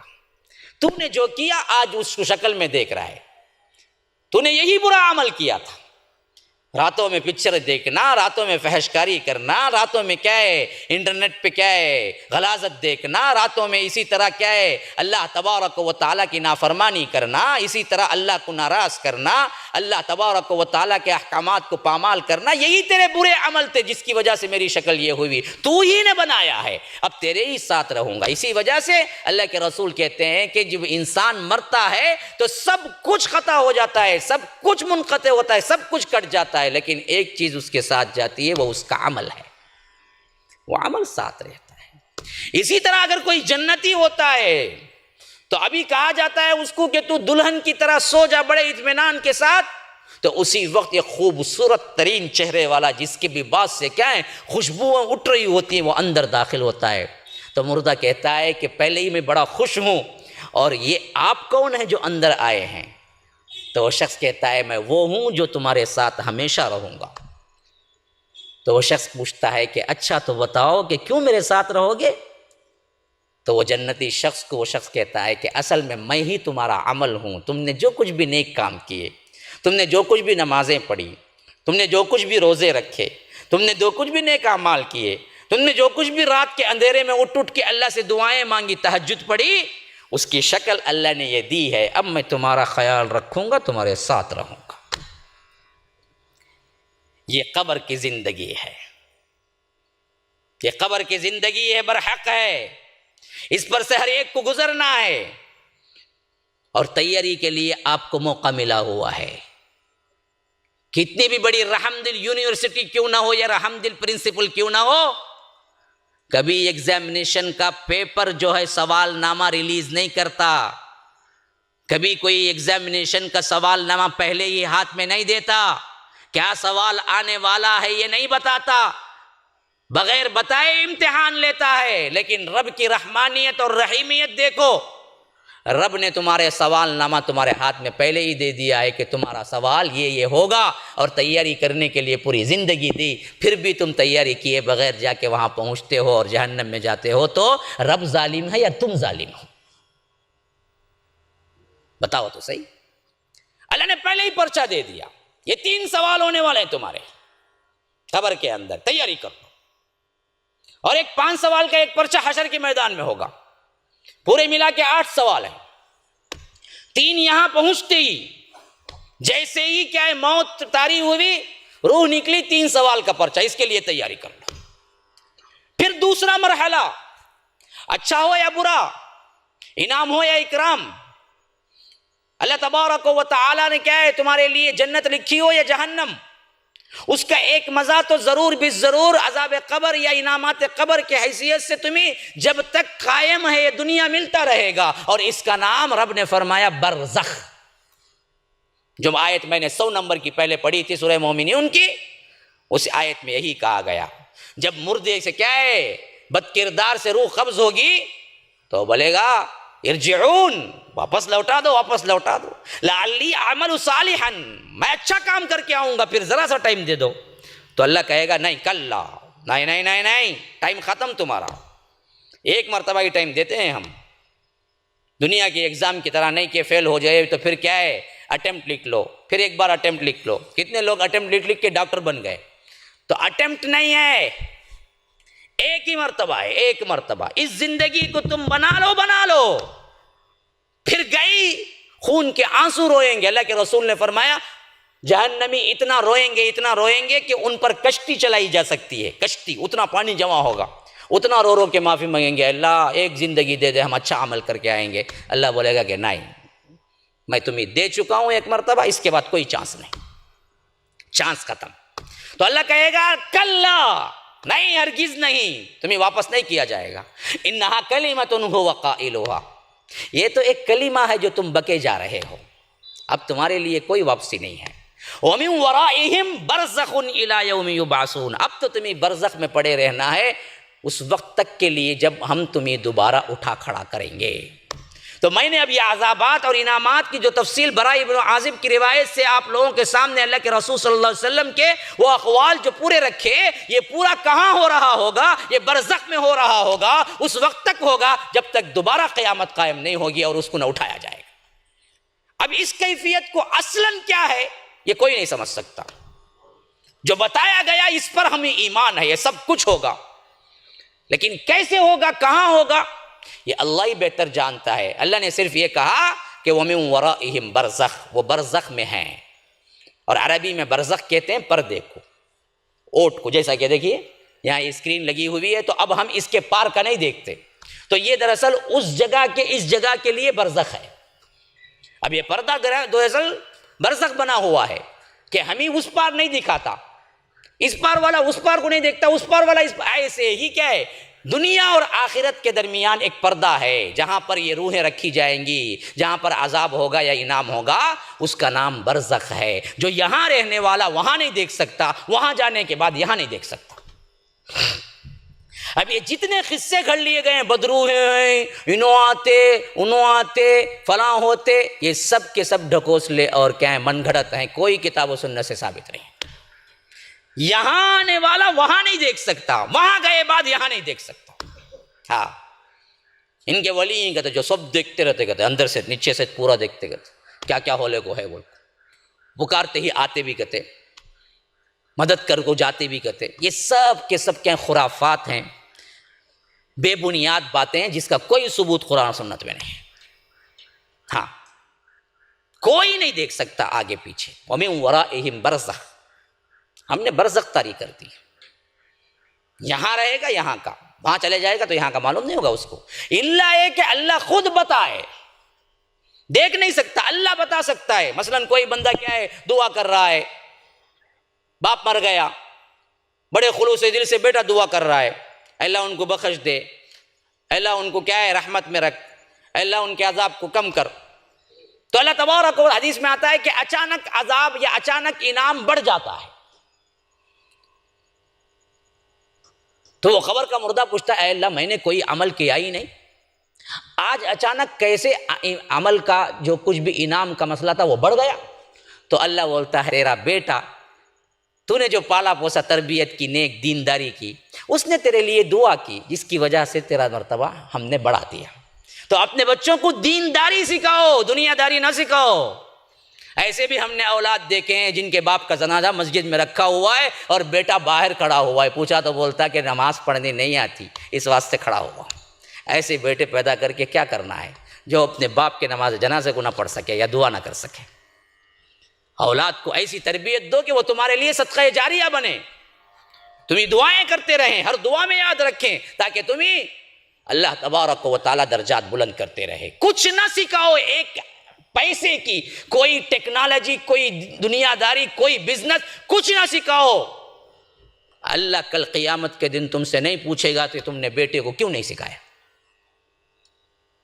لیکن اللہ کی قسم کھا کے کہتا ہوں، اگر تم نے اللہ کی توحید کو، اللہ کے نام کو، اللہ کے رسول کی سیرت کو، دین اسلام کو نہیں سکھایا تو کل اللہ کھڑا کر کے تمہیں پوچھے گا کہ تم نے اولاد کی تربیت کیوں نہیں کی۔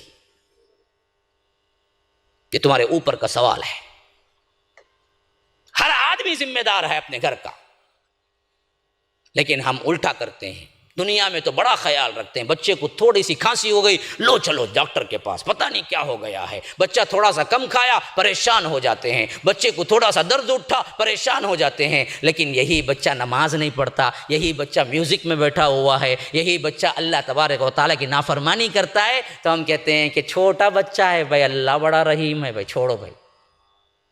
ہم کو اس وقت بولنا نہیں آتا کہ نئے بیٹے نئے کرو۔ رحمت للعالمین جیسی شخصیت بھی جب بچہ نماز کو نہ جائے تو کہا کہ مارو۔ ہاں، وہ شخصیت جو پوری کائنات کے لیے رحمت تھی، فرمایا مرو اولادکم بالصلاۃ اذا بلغوا 7۔ اگر 7 سال کے ہو جائیں بچے تو ان کو نماز کے لیے بھیجو، جاؤ جا کے نماز پڑھو، جاؤ جا کے نماز پڑھو۔ ہاں، وَضْرِبُوهُمْ عَلَيْهَا لِعَشْرٍ، اگر 10 سال کے ہوگی بھی نہیں گیا تو تب مارو بچے کو، مار کے بولو کہ جاؤ نماز، جاؤ جا کے پڑھ کے آؤ، جاؤ۔ ہاں، وہ رحمت للعالمین جو سارے جہاں کے لیے رحمت ہے، ماں باپ کے لیے سکھاتے ہیں کہ بچے کو 10 سال میں نماز نہ پڑھو تو مارو۔ ماؤں کو غور کرنا چاہیے کہ ہم تو کیا ہے، اسکول کا ہوم ورک نہیں کرتا، صحیح بزنس نہیں کرتا، صحیح کام نہیں کیا ہے، تو ہم کہتے ہیں کہ نہیں ماریں گے، ہم اس کو سدھاریں گے۔ لیکن دینداری میں اگر وہ بالکل ہی خالی صفر ہے تو ہم کبھی نہیں بولتے اس کو کہ ماریں گے، ہم کبھی نہیں بولتے وہ بات۔ تو یاد رکھیے، یہ بچے تمہارے لیے اصل میں کیا ہیں؟ بہت بڑا صدقہ جاریہ ہے۔ تو اس طرح اللہ نے برزخ بنا دی کہ وہاں پر رہو۔ پھر اس کے بعد تیسرا مرحلہ شروع ہوگا۔ پہلے دنیا کا مرحلہ، موت کا مرحلہ، عذاب قبر یا انعامات، تیسرا مرحلہ جو قبر کے پیٹ سے بھی نکلنا ہوگا، حشر کا میدان برپا ہوگا۔ اب اس کی کیفیت کیا ہوگی؟ رب نے فرمایا اذا زلزلت الارض زلزالہا۔ سورہ زلزال کا پورا مضمون پڑھ لیجئے، قیامت کیسے قائم ہوگی وہ تمام کے تمام احوال آ گئے۔ فرمایا کہ جب زمین پوری شدت کے ساتھ ہلا دی جائے گی۔ آپ کو معلوم ہے زلزلے جو آتے ہیں نا، وہ زمین کے کسی حصے پر تھوڑا سا شیک ہوتا ہے، جس کو سیکنڈ میں نہیں ملی سیکنڈ میں نوٹ کیا جاتا ہے، سیکنڈ میں بھی نہیں۔ اگر 1-2 سیکنڈ تک زمین ہلتی رہے تو بڑے بڑے کانٹیننٹس جو ہے نا، آسام جیسے بڑے بڑے شہر بھی ڈوب جائیں گے۔ زلزلے کی جو میجرمنٹ ہے وہ سیکنڈ میں نہیں کرتے، وہ 0.0 سیکنڈ میں کرتے، ملی سیکنڈ میں کرتے۔ ہاں، جاپان کا جو سب سے بڑا زلزلہ آیا تھا اور سونامی 2004 میں جو آئی تھی، وہ دراصل 0.7 میں تھا، 0.7 میں، ملی سیکنڈ میں 7 ملی سیکنڈ میں جو آیا وہ اتنی بڑی تباہی برپا کیا کہ آج تک بھول نہیں سکا بندہ۔ وہ ملی سیکنڈ میں تھا اور کسی خاص حصے پہ تھا، صرف ایشیا کے جو کنارے ممالک تھے جہاں پر چنئی بھی پڑتا ہے، ہمارے ہاں بھی بہت بڑا کیا ہے مسئلہ ہوا، کئی لوگ مارے گئے، پانی پورا کیا ہے سٹی کے اندر آ گیا۔ یہ سب کیا ہے؟ ملی سیکنڈ میں ہوتا ہے۔ اور اللہ کہتا ہے جو قیامت کا زلزلہ ہوگا وہ پوری زمین کو سیکنڈ نہیں گھنٹوں کی طرح ہلا دی جائے گی۔ کتنے گھنٹے ہلتی رہے گی پتہ نہیں ہوگا، پوری شدت کے ساتھ ہم پوری زمین کو ہلا دیں گے تو کیا ہوگا ماں، تم اندازہ ہی نہیں کر سکتے کیا ہوگا۔ غرض کے میں بتا رہا تھا کہ اللہ تبارک و تعالی نے اس دنیا کو بنایا فنا کرنے کے لیے، اب تم بناؤ گے تو کیسے بناؤ گے؟ رب کا فیصلہ تو فنا ہے. تو جب یہ فنا کرنے کا موقع آئے گا تو شدت کے ساتھ زمین ہلا دی جائے گی. فرمایا اذا زلزلت الارض زلزالها واخرجت الارض اثقالها. پھر اس کے بعد کیا ہوگا؟ زمین کے اندر جتنے بھی خزانے، جتنے بھی جو کچھ بھی چیزیں، خواہ وہ انسان ہیں، دوسری چیزیں ہیں، معدنیات ہیں، سونا ہے، چاندی ہے، ہیرے ہیں، جواہرات، جو کچھ بھی ہے سب نکال کے انڈھیل کرے گی، وہ باہر کرے گی. اس وقت سونا چاندی دنیاوی مال متاع اتنا سستا ہو جائے گا، ڈھیر لگے ہوئے ہوں گے، ڈھیر. اور انسان ان کو دیکھ کے بھاگے گا، نہیں نہیں نہیں نہیں نہیں، اس کی کوئی، اب تو مجھے رب سے ملاقات کرنا ہے. جس کے لیے تم نے رب کو ناراض کیا وہ پورا کیا ہے؟ کچرے کی طرح پڑا ہوگا. وَأَخْرَجَتِ الْأَرْضُ أَثْقَالَهَا، پورا بوجھ نکال کے باہر کرے گی. وَقَالَ الْإِنسَانُ مَا لَهَا، انسان کہے گا کہ اس کو کیا ہو گیا ہے؟ ہاں، زمین کیا کر رہی ہے اس کو پتہ نہیں ہوگا. اس کو وہ پوچھے گا یہ کیا ہو رہا ہے.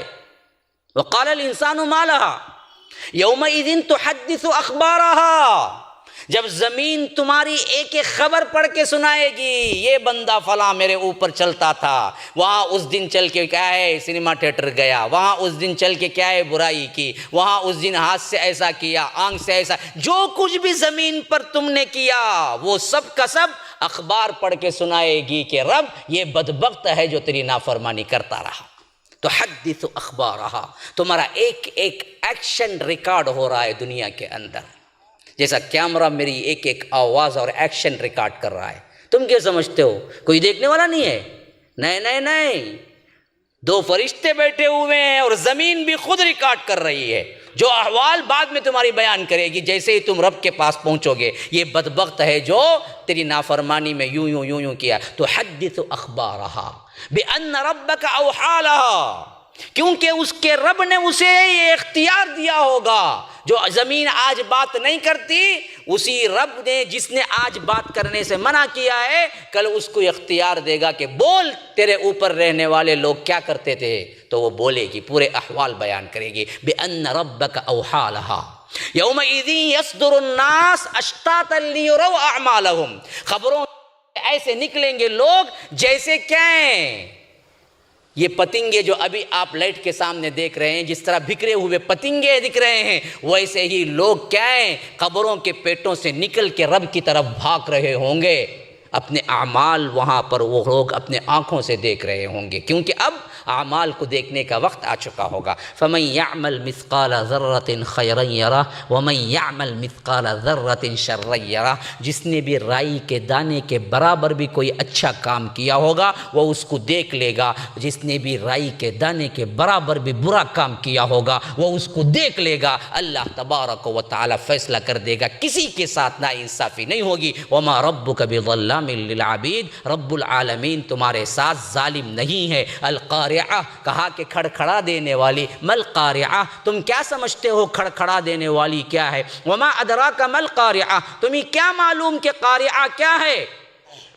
یوم یکون الناس کالفراش المبثوث، اس دن لوگ ایسے نکلیں گے جیسے بکھرے ہوئے پتنگے ہیں. وتکون الجبال کالعہن المنفوش، اور یہ جو بلند و بالا پہاڑ جس کو تم سمجھتے ہو بڑے طاقتور ہیں، دھنکی ہوئی روئی کی طرح پراگندہ پھر رہے ہوں گے. پہاڑوں کو اللہ ریزہ ریزہ کر کے اڑا دے گا. وَتَكُونُ الْجِبَالُ كَالْعِهْنِ الْمَنْفُوشِ فَأَمَّا مَنْ ثَقُلَتْ مَوَازِينُهُ، جس کے بلڈے اس دن بھاری ہوں گے، فَهُوَ فِي عِيشَةٍ رَاضِيَةٍ، اس سے کہا جائے گا جا تیرے لیے آرام ہی آرام ہے، من پسند عیش ہے، جو چاہے کر، تیرے اوپر کوئی حد بندی نہیں. وَأَمَّا مَنْ خَفَّتْ مَوَازِينُهُ، جس کے بلڈے ہلکے ہوں گے نامہ اعمال کے، فَأُمُّهُ ہاویہ، اس کا ٹھکانہ ہاویہ ہے. وَمَا أَدْرَاكَ مَا هِيَ، تجھے کیا معلوم کہ ہاویہ کیا ہے؟ نَارٌ حَامِیَہ، بھڑکتی ہوئی آگ ہے. ایسے کئی صورتوں میں اللہ نے حشر کے میدان کی تصویر کھینچی ہے. اس سے کیا معلوم ہوا؟ اس سے تمہارے اعمال جب تولے جائیں گے تو کم از کم 51% اٹھانا ضروری ہے. پلڑے بھاری ہوں گے تو جنتی ہیں، ہلکے ہوں گے تو جہنمی ہیں. دیکھ لو تمہارے پاس جتنا وقت ملتا ہے زندگی، 8 گھنٹے سوتے ہو 24 گھنٹے میں، چلو مان لیا 8 گھنٹے سو جاؤ، باقی کتنا بچا؟ 24 میں 8 گئے تو کتنا ہے؟ 16 گھنٹے. 16 گھنٹے میں ضروری حاجات کے لیے تم 2 گھنٹے بھی نکال لو، اور کتنا بچا؟ ہاں 14 گھنٹے۔ 14 گھنٹے میں کم از کم 8 گھنٹے تو رب کی عبادت اور رب کے لیے رکھنا ہے۔ رکھتے ہو یا نہیں دیکھ لو، اگر نہیں ہے 7 گھنٹے بھی رکھتے ہو تو آراف والے بنیں گے، جن کے اعمال نہ اونچے ہوں گے، نہ وزندار ہوں گے، نہ ہلکے، برابر ہوں گے، ان کو آراف کہتے ہیں۔ اللہ ان کو ایک دیوار پہ کھڑا کر دے گا، ابھی وہ لوگ جنت نہیں جا سکیں گے، کیونکہ ان کے اعمال 50% رہیں گے، ادھر بھی برے بھی 50، اچھے بھی 50۔ جنتی داخل ہونے کے لیے کم از کم کتنا ہونا؟ 51%۔ ثقلت موازین، جھک جانا، جس کا پلڑا، جس کا 41 میں آ کے ٹک گیا 1 مارک سے بھی جہنم جا سکتا ہے۔ ہاں کسی نیکی کو کمزور نہ سمجھو، حتیٰ کہ راہ سے پتھر کو ہٹا دینا بھی نیکی ہے۔ پتہ نہیں وہ ایک نیکی کام آئے گی اور 41% کا جو تمہارا نامہ اعمال ہوگا یہ ایک نیکی جڑ کے 50 بن جائے گی، اور تم آراف والے کم از کم بن جاؤ گے، جن کو عذاب بھی نہیں ہوگا، جن کو ثواب بھی نہیں ہوگا ابھی، لیکن وہ آخری میں وہ لوگ جنت ہی جائیں گے اللہ کے فضل و کرم سے۔ تو کم از کم 51 لینا ہے۔ اب تمہاری 24 آورز کی زندگی میں لگا لو، اللہ کی عبادت، اللہ کی نافرمانی میں کم از کم تمہارے پاس 8 گھنٹے ہیں۔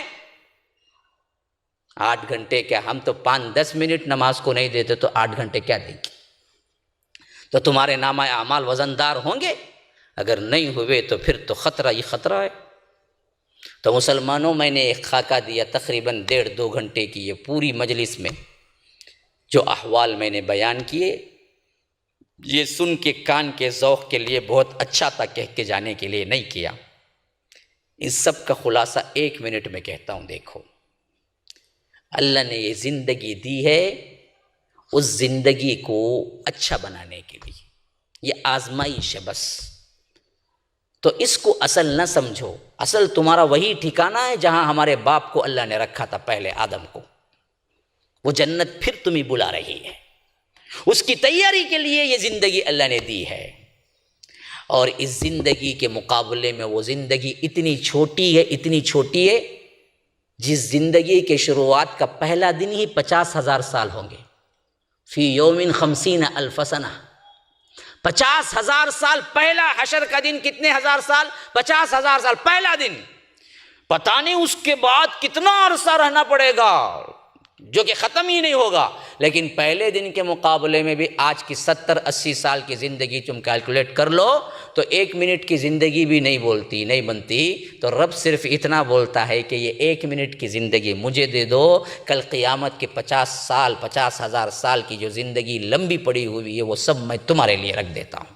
یہاں حرام ہے، وہاں ہم خود دیں گے۔ یہاں شراب حرام ہے لیکن وہاں ہم خود پلائیں گے۔ وَسَقَاهُمْ رَبُّهُمْ شَرَابًا طَهُورًا، تمہارا رب تمہیں شراب پلائے گا۔ یہاں زنا حرام ہے، وہاں اللہ خود کہتا ہے وَزَوَّجْنَاهُمْ بِحُورٍ عِينٍ، ہم 2 حوروں سے تمہیں شادی کر کے رکھیں گے، وہ بھی وہ حور جو ایک مرتبہ نگاہ ڈال دے یہاں پر تو اللہ کے رسول کہتے ہیں کہ سورج کی روشنی بھی مان پڑ جائے گی۔ ہاں بس یہاں رکو، یہاں رب کا فرمان مان لو، یہاں برائی سے رک جاؤ، یہاں کنٹرول کر لو۔ 1 منٹ کا تو مسئلہ ہے آخرت کی زندگی کے مقابلے میں، پھر وہاں عیش ہی عیش ہوگا، وہاں کوئی رکاوٹ نہیں، کوئی حرام نہیں، کوئی ناراضگی نہیں رب کی، جو چاہے کرتے رہو۔ وَفِيهَا مَا تَشْتَهِيهِ الْأَنفُسُ وَتَلَذُّ الْأَعْيُنُ وَأَنْتُمْ فِيهَا خَالِدُونَ، تمہارے آنکھوں کی ٹھنڈک اور تمہارے نفسانی خواہشات جو کچھ بھی ہوں گے اللہ تمہارے پورے کرے گا، اور تم وہاں ہمیشہ ہمیشہ رہو گے۔ هذا وباللہ التوفیق، صلی اللہ وسلم علی نبینا محمد۔ اسأل اللہ لی ولکم ولسائر المسلمین من کل ذنب فاستغفروه انه هو الغفور الرحیم۔ والسلام علیکم ورحمۃ اللہ وبرکاتہ۔ السلام علیکم ورحمۃ اللہ وبرکاتہ۔ ناظرین کرام، مرکز السلام کے اس چینل کو ابھی تک جنہوں نے سبسکرائب نہیں کیا ہے برائے مہربانی سبسکرائب کریں، اور ہر دن کی اپڈیٹ کے لیے آپ بیل بٹن دبا کر ہمارے ساتھ تعاون فرمائیں۔ جزاکم اللہ خیرا۔